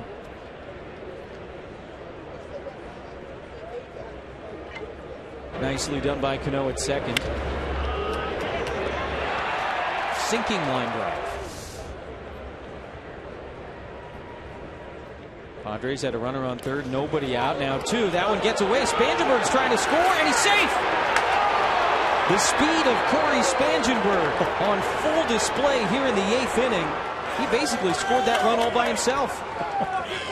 Did you see how quickly he got down the line?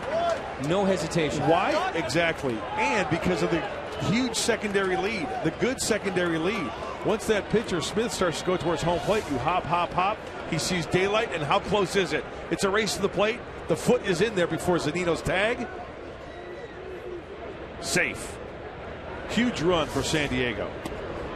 Picks up Kemp and Upton, who didn't get him home with less than 2 outs. Something you can bring to the ballpark each and every day, your speed. Speed never slumps. Speed, hustle, awareness, all playing a role in that one.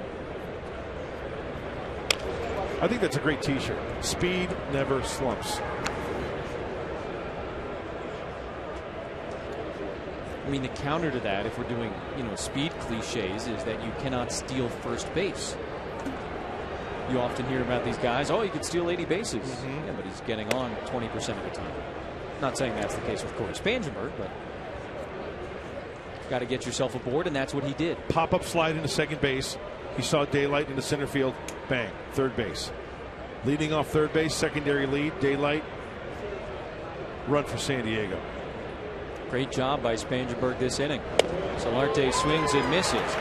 And so Carson Smith finishes off the Padres here in the 8th, but they add another. Corey Spangenberg, a single, a stolen base, went to third on an error, and scored on a wild pitch. Padres now have a 3-run lead.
San Diego up 4-1 as we revisit our keys to the game, brought to you by your San Diego Honda dealers. All right, Mark, what you wanted is in the yellow and what you've gotten is in the white. So first key was keep the ball in the yard, and these were posted in the clubhouse before the game. Mariners 1 home run. It was Miller off of James Shields, a solo shot that was in the 5th, and get him on, get him in. Padres 4 runs on 7 hits. Joaquin Benoit in the 8th. Hold situation, 16th appearance of the year for the veteran. Good splits for Joaquin. Fastball, changeup, slider. Last time out was against Arizona. Back on the 9th. Was back on Saturday. Robinson Cano to be followed by Nelson Cruz and Kyle Seager. Numbers for those guys against this guy. 95 on the first fastball from Joaquin. He's all fired up. Cano takes outside. So, you know, we show those numbers when the pitcher comes in, the relief pitcher. What do you look at first?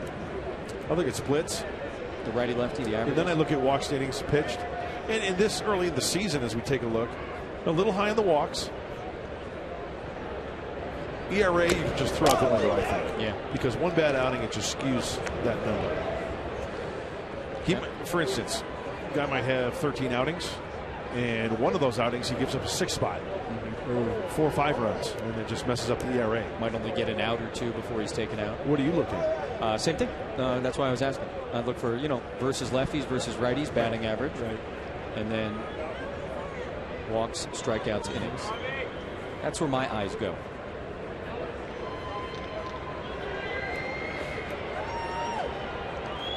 Joaquin back to the windup. Remember, he was going from the stretch. He went like back and forth. 1-2 to Cano, and it's fouled off. We're talking to Joaquin about that, why he would go from the windup after the cranky shoulder, went back to the windup because it gave him more momentum towards home plate from just going from the stretch.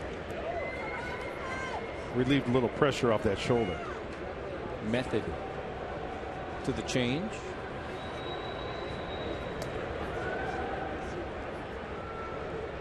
A couple of veteran combatants. 2 balls and 2 strikes from Benoit to Cano. Probably some big at bats over the years, right? Benoit with the Tigers, maybe Cano with the Yankees. Postseason implications. Maybe in the postseason. 2-2, and he just gets a piece of that one.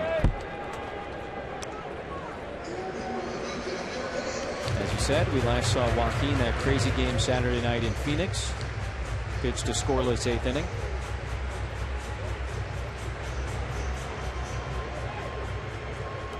Buddy Black at this point knows he can turn it over to his setup man and his closer.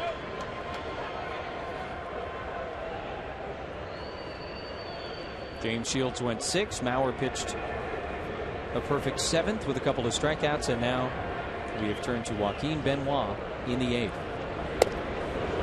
Just missed. Benoit wanted that one. Kind of stood there for a moment.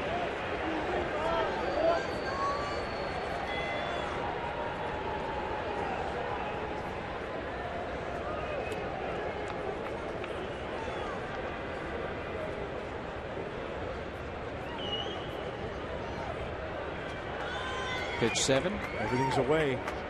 Trying to pepper that outside corner, knee high. Right at Solarte, and it goes off his mid in the shallow right field. That got on the Padre first baseman in a hurry. I think that's an error. I think that's a catchable ball, and they in fact are going to score that an error. Hit hard, yes, but right at him.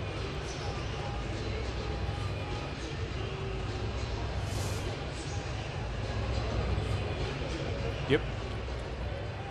Yeah, could have caught it on the fly there.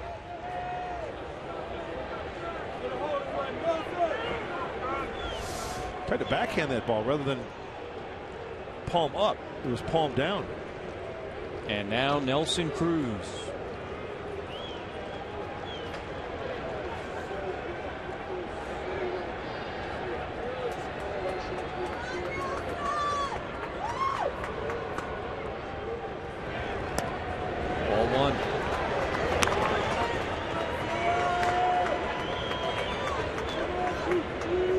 Last time up against James Shields in a huge spot. Padres starter got the strikeout. A couple of pitches up and first, but then down and away against Nelson Cruz. You see the red? That's the hot zone. That's where he likes it.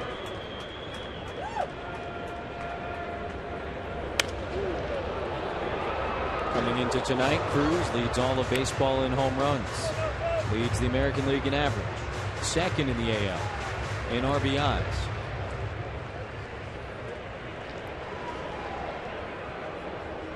Let's peek into Derek Norris with that runner on first base. See what he puts down for Joaquin Benoit. Fastball away. Slider. Changeup. Fastball in. Fastball away.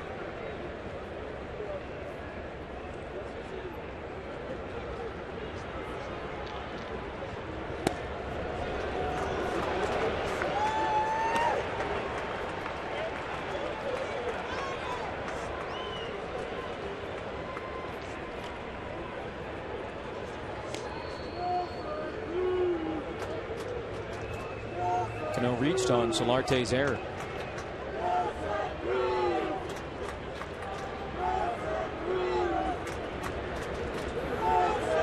Looks like a slider right here.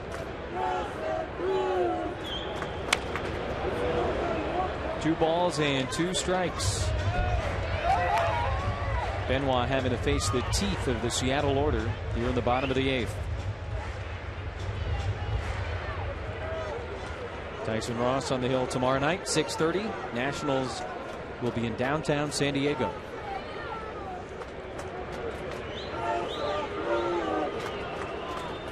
Heck, the Nationals may already be in downtown San Diego. Had a day game in Phoenix earlier today. 2-2 from Benoit to Cruz.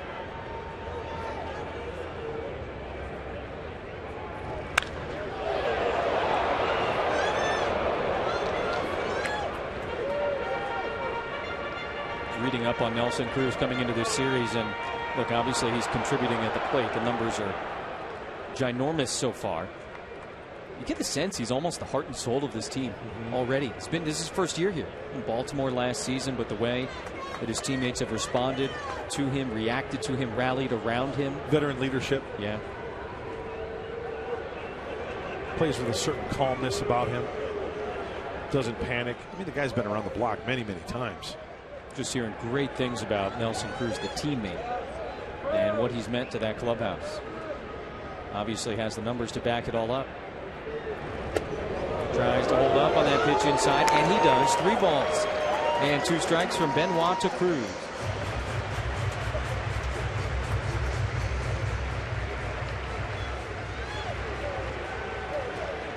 Well, full count for Joaquin Benoit doesn't necessarily mean that he's going to stick with the number 1. He has confidence in that changeup and that slider.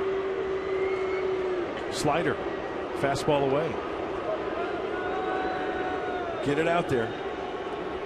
Keep it down. And ground ball to third. Middlebrooks backs up. Has trouble getting it out of his mitt, and they get just the 1 at second base. Maybe a double play opportunity. Middlebrooks only able to get 1 at second. And so Cruz will replace Cano at first.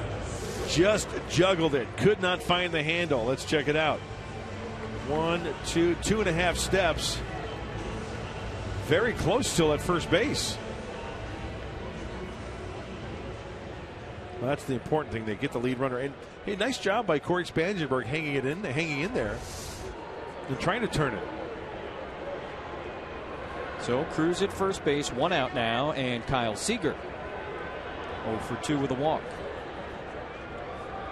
Fastball away.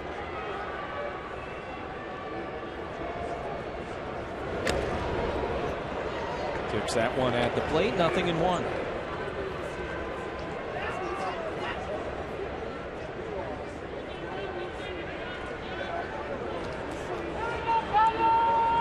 Seager an all-star for the first time last season. Mudd mentioned earlier. Won a Gold Glove as well for the first time. Last year he played every game from May 11th until the end of the season. 126 straight at third base. It's this one in the air center field. Venable's got time. and he's got it 2 away. This copyrighted telecast is presented by authority of the San Diego Padres and may not be reproduced or retransmitted in any form, and the accounts and descriptions of this game may not be disseminated without the express written consent of the San Diego Padres.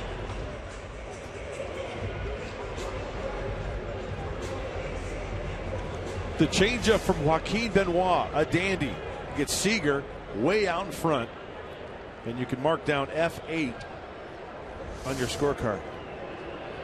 Do you do F8 or just an 8? 8, and then I circle all my outs.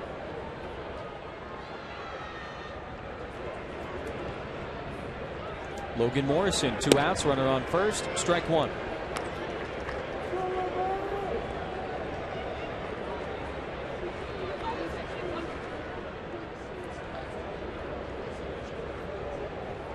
Padres have never trailed this game. Took a 2-0 lead in the 3rd. Mariners made it 2-1 in the 5th. Padres tacked on single runs in the 7th and here in the 8th.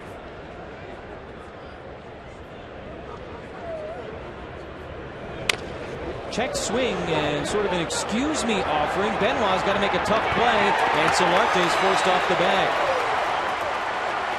Oh man, Morrison wanted no part of that one. I think he almost accidentally made contact with the ball, and it ended up being a perfect swinging bunt up the third base line.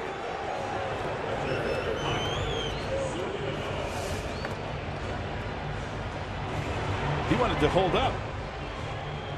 He wanted to hold up, but the ball catches the bat. You see how far behind he makes contact on that, nearly that back shoulder of his. And I was just hoping that Joaquin Benoit would just hold on to that one, because that's, you talk about a max effort throw to first base.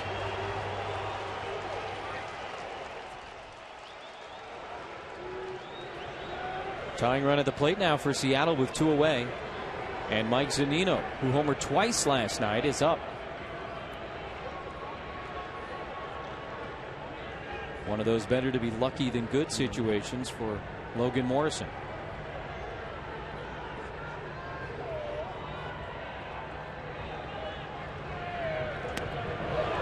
Nasty.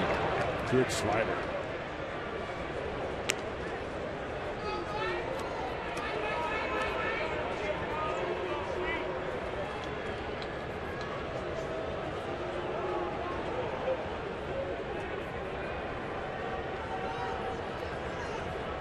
Benoit working, Kimbrel readying.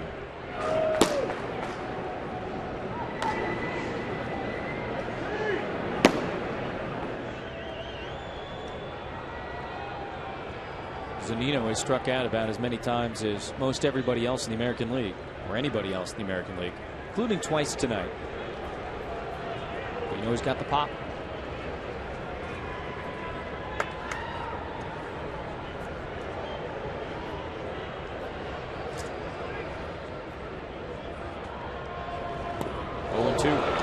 Change up from Benoit. He just tied him up in knots right there. Slider, change up. First 2 from Benoit to Zunino. And Benoit has thrown that fastball tonight up to 95 right out of the gate. Runner on second base, a series of signs from Derek Norris.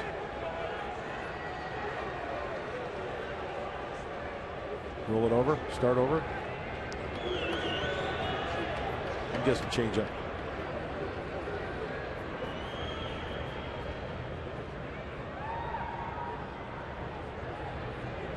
Got it. And as I said, fastball. Yeah, right like you said. Just like I said. 94. I think you predicted it to the mile per hour. Joaquin Benoit pushed himself into a little bit of trouble and then pitched himself out of it. Strikes out Zunino with through 8.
Shields started this one, and he had the strikeout pitch working. Got Robinson Cano and Nelson Cruz in big spots early on. Got a big double play to pitch out of the 6th inning. Shields allowed just 1 run in his 6 innings of work. Will Middlebrooks providing some offense, a solo home run back in the 3rd inning. That gave the Padres a 1-0 lead. Abraham Almonte, an RBI single in the 7th. Bringing home Will Venable, and then Corey Spangenberg producing a run pretty much all on his own, scoring on a wild pitch that barely made it away from the catcher. That was in the 8th inning, as the Padres continue to tack on insurance against the Seattle bullpen. And now for the 2nd straight night, we see Danny Farquhar out of that bullpen. Yeah, he's in a rough stretch. Allowed 7 hits, 6 runs, 4 of them earned his last 4 appearances. Hopefully the Padres can add on. Righties almost hitting 400 at 394 off Farquhar. Walked a couple of guys last night, and he hits Derek Norris right out of the chute here in the 9th.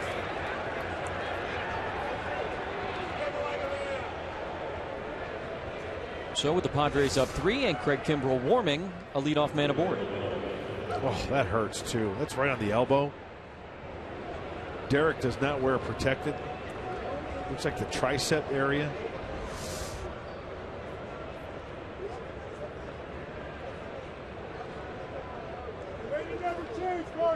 Checks it out.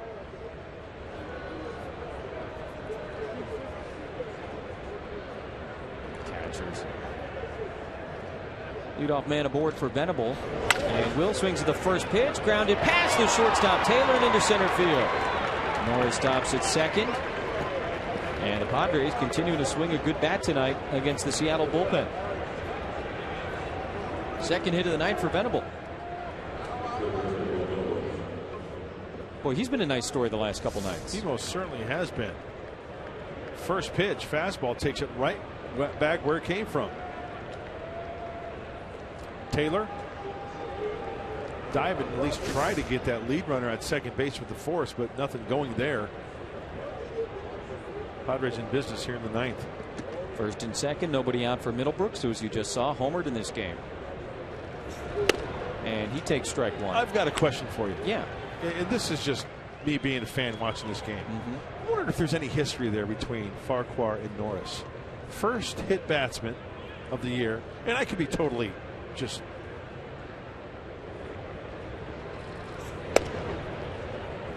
Seven walks in 16 innings. So you're saying he's got good control? He's got decent control, and like I said, I could be way off base. And you know that they used to play in the same division. Correct. Like I said, I could be in Vancouver, BC right now, way off base. The game's here in Seattle. I could be in Vancouver. Or down in Portland. Just right down the 5.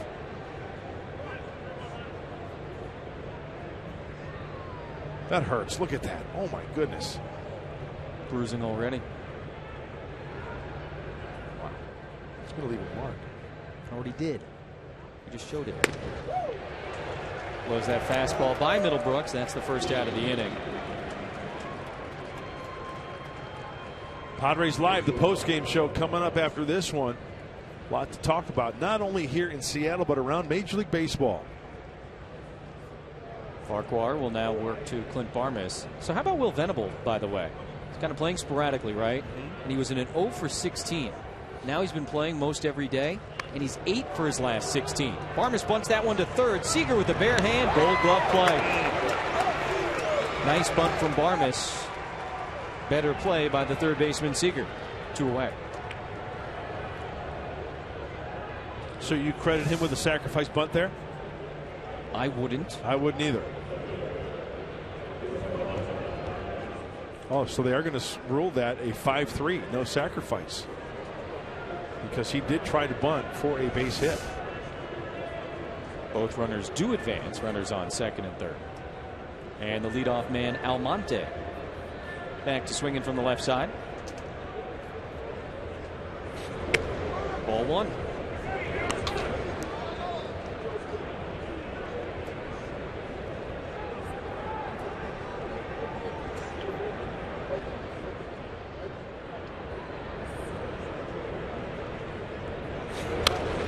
Foul ball. 1-1 to Abraham Almonte. RBI single his last time up. Chased home Venable in the 7th.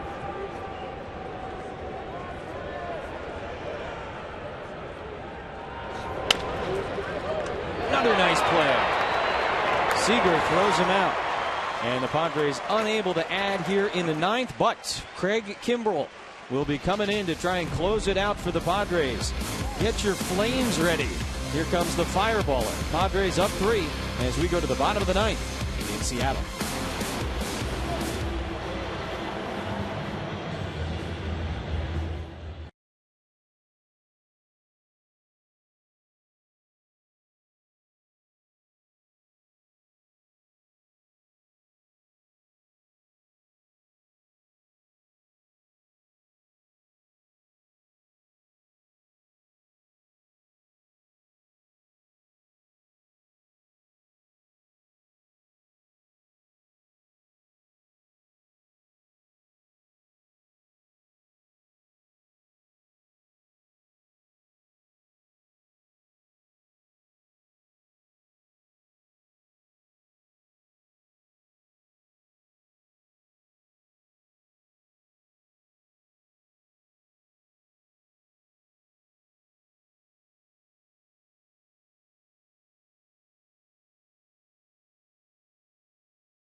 Go back to the 6th inning, and James Shields walked Kyle Seager.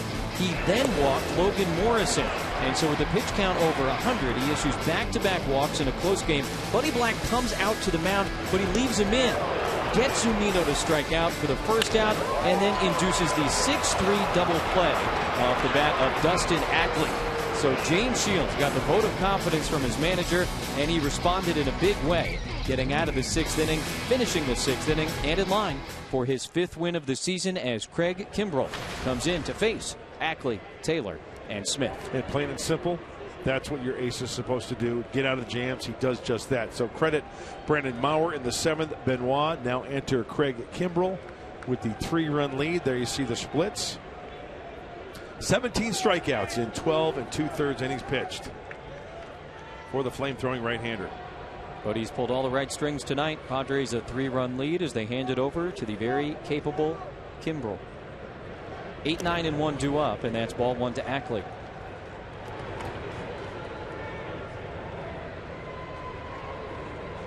Oh for 3. There's the ground out. He's also struck out. Shields K9, by the way. To add to his total. Up to 66 to lead the National League. No, 64. I don't add good. Well.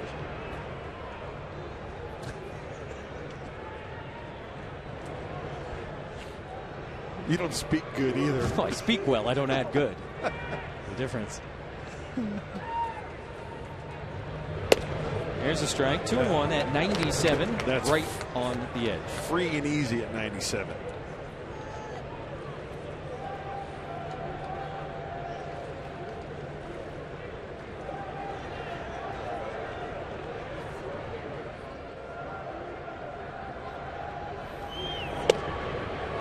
Oh, thank you.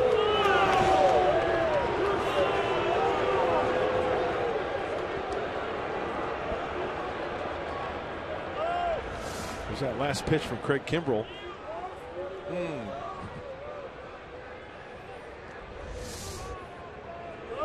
He's on the corner all right. 4th and Union. Ackley lines that one into center field for a base hit. Mariners have the leadoff man aboard against Kimbrell.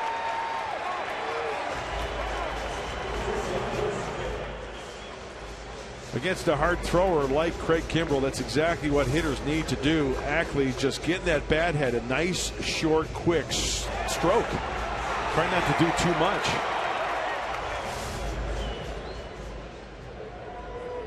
So with 2 strikes, he reaches. And now it resets for Chris Taylor, the shortstop. 0 for 3 tonight with a couple of strikeouts. And he swings at the first pitch, lines it into center. Venable coming on, and he makes the catch. 1 away.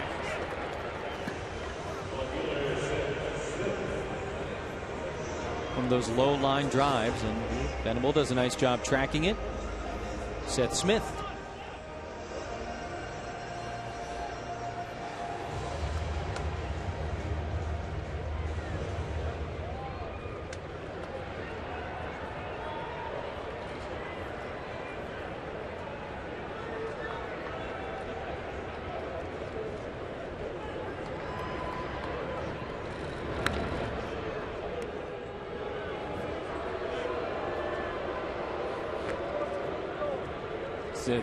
Seth singled to lead the game off in the bottom of the first inning. Since then, been retired 3 straight times. Kimbrell has had success. 98.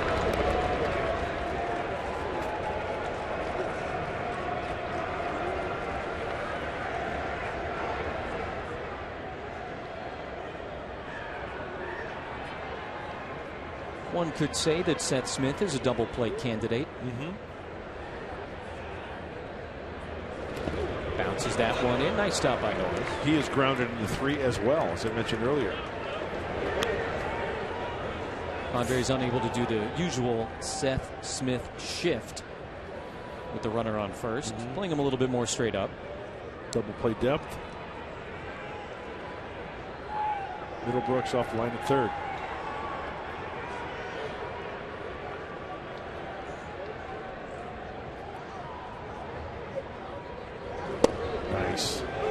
That's paint. Is that 98? Yeah. Second time. Man.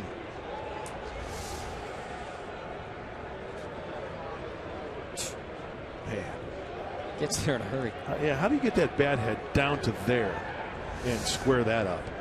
You got to be looking for it, don't you think? And then he can do that to you. Big curveball, 2 away. Yeah, that's the power curveball. Good call, Jesse. And once again, Derek Norris, you've got to have confidence in that pitch to throw it in the dirt and have your catcher bury it, smother it. Swung on and missed. And the wall behind home plate, which is Derek Norris.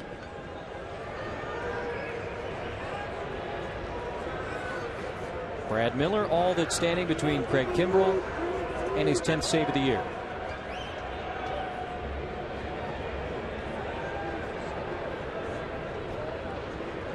Runner goes, and strike 1.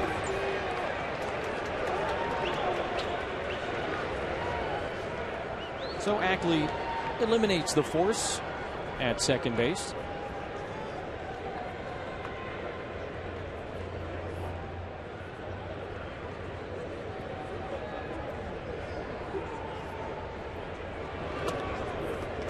One ball and 1 strike.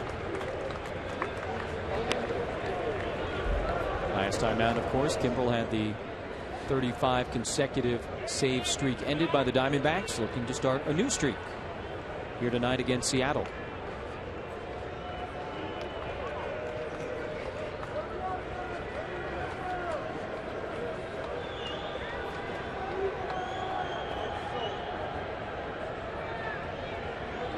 Miller hits that one into right center field. Nobody's going to get there.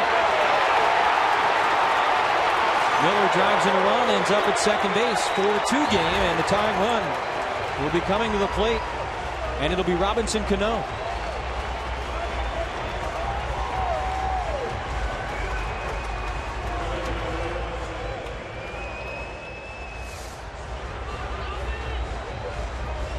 We talked about location early in the telecast in our pregame show, and Miller gets on top of this fastball that's up. It's straight, mid to upper 90s.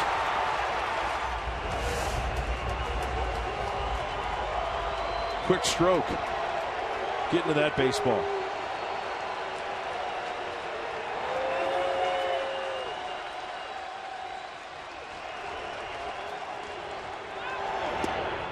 Strike one to Cano.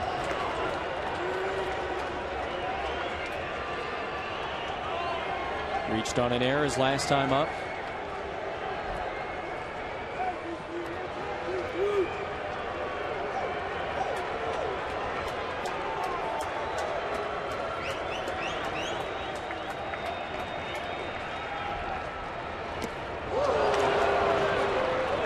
What I mentioned earlier, first game of this series, Cano. What is the pitch that he is susceptible to swinging at? Down and in. That breaking ball, correct? Yeah. And with Kimbrel throwing that power curveball out of the hand, it looks straight. You commit, you get that point of no return. It's tough to hold up. We saw it right there against Cano.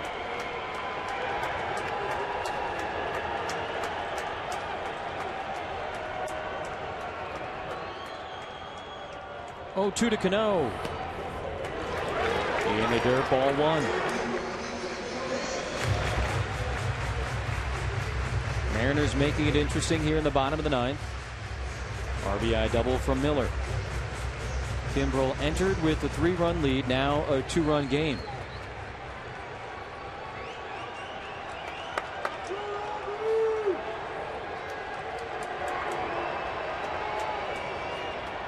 Ahead of Cano, 1 ball and 2 strikes. Got him. Craig Kimbrel strikes out Robinson Cano to end the game and to give the Padres a win in the final game of their 9-game, 10-day road trip. 10th save of the season for Craig Kimbrel. And he gets one of the best hitters in baseball for the 27th out of the night. He stuck with the power curveball, and where was it? Down and in. We saw that all series long. Craig Kimbrel racks up his 10th save. High fives all the way around. Good night for the Padres and a good end to the night for the Padres. Final score, Padres 4 and the Mariners 2. Padres Live is next with Mike Pomerantz. Mike?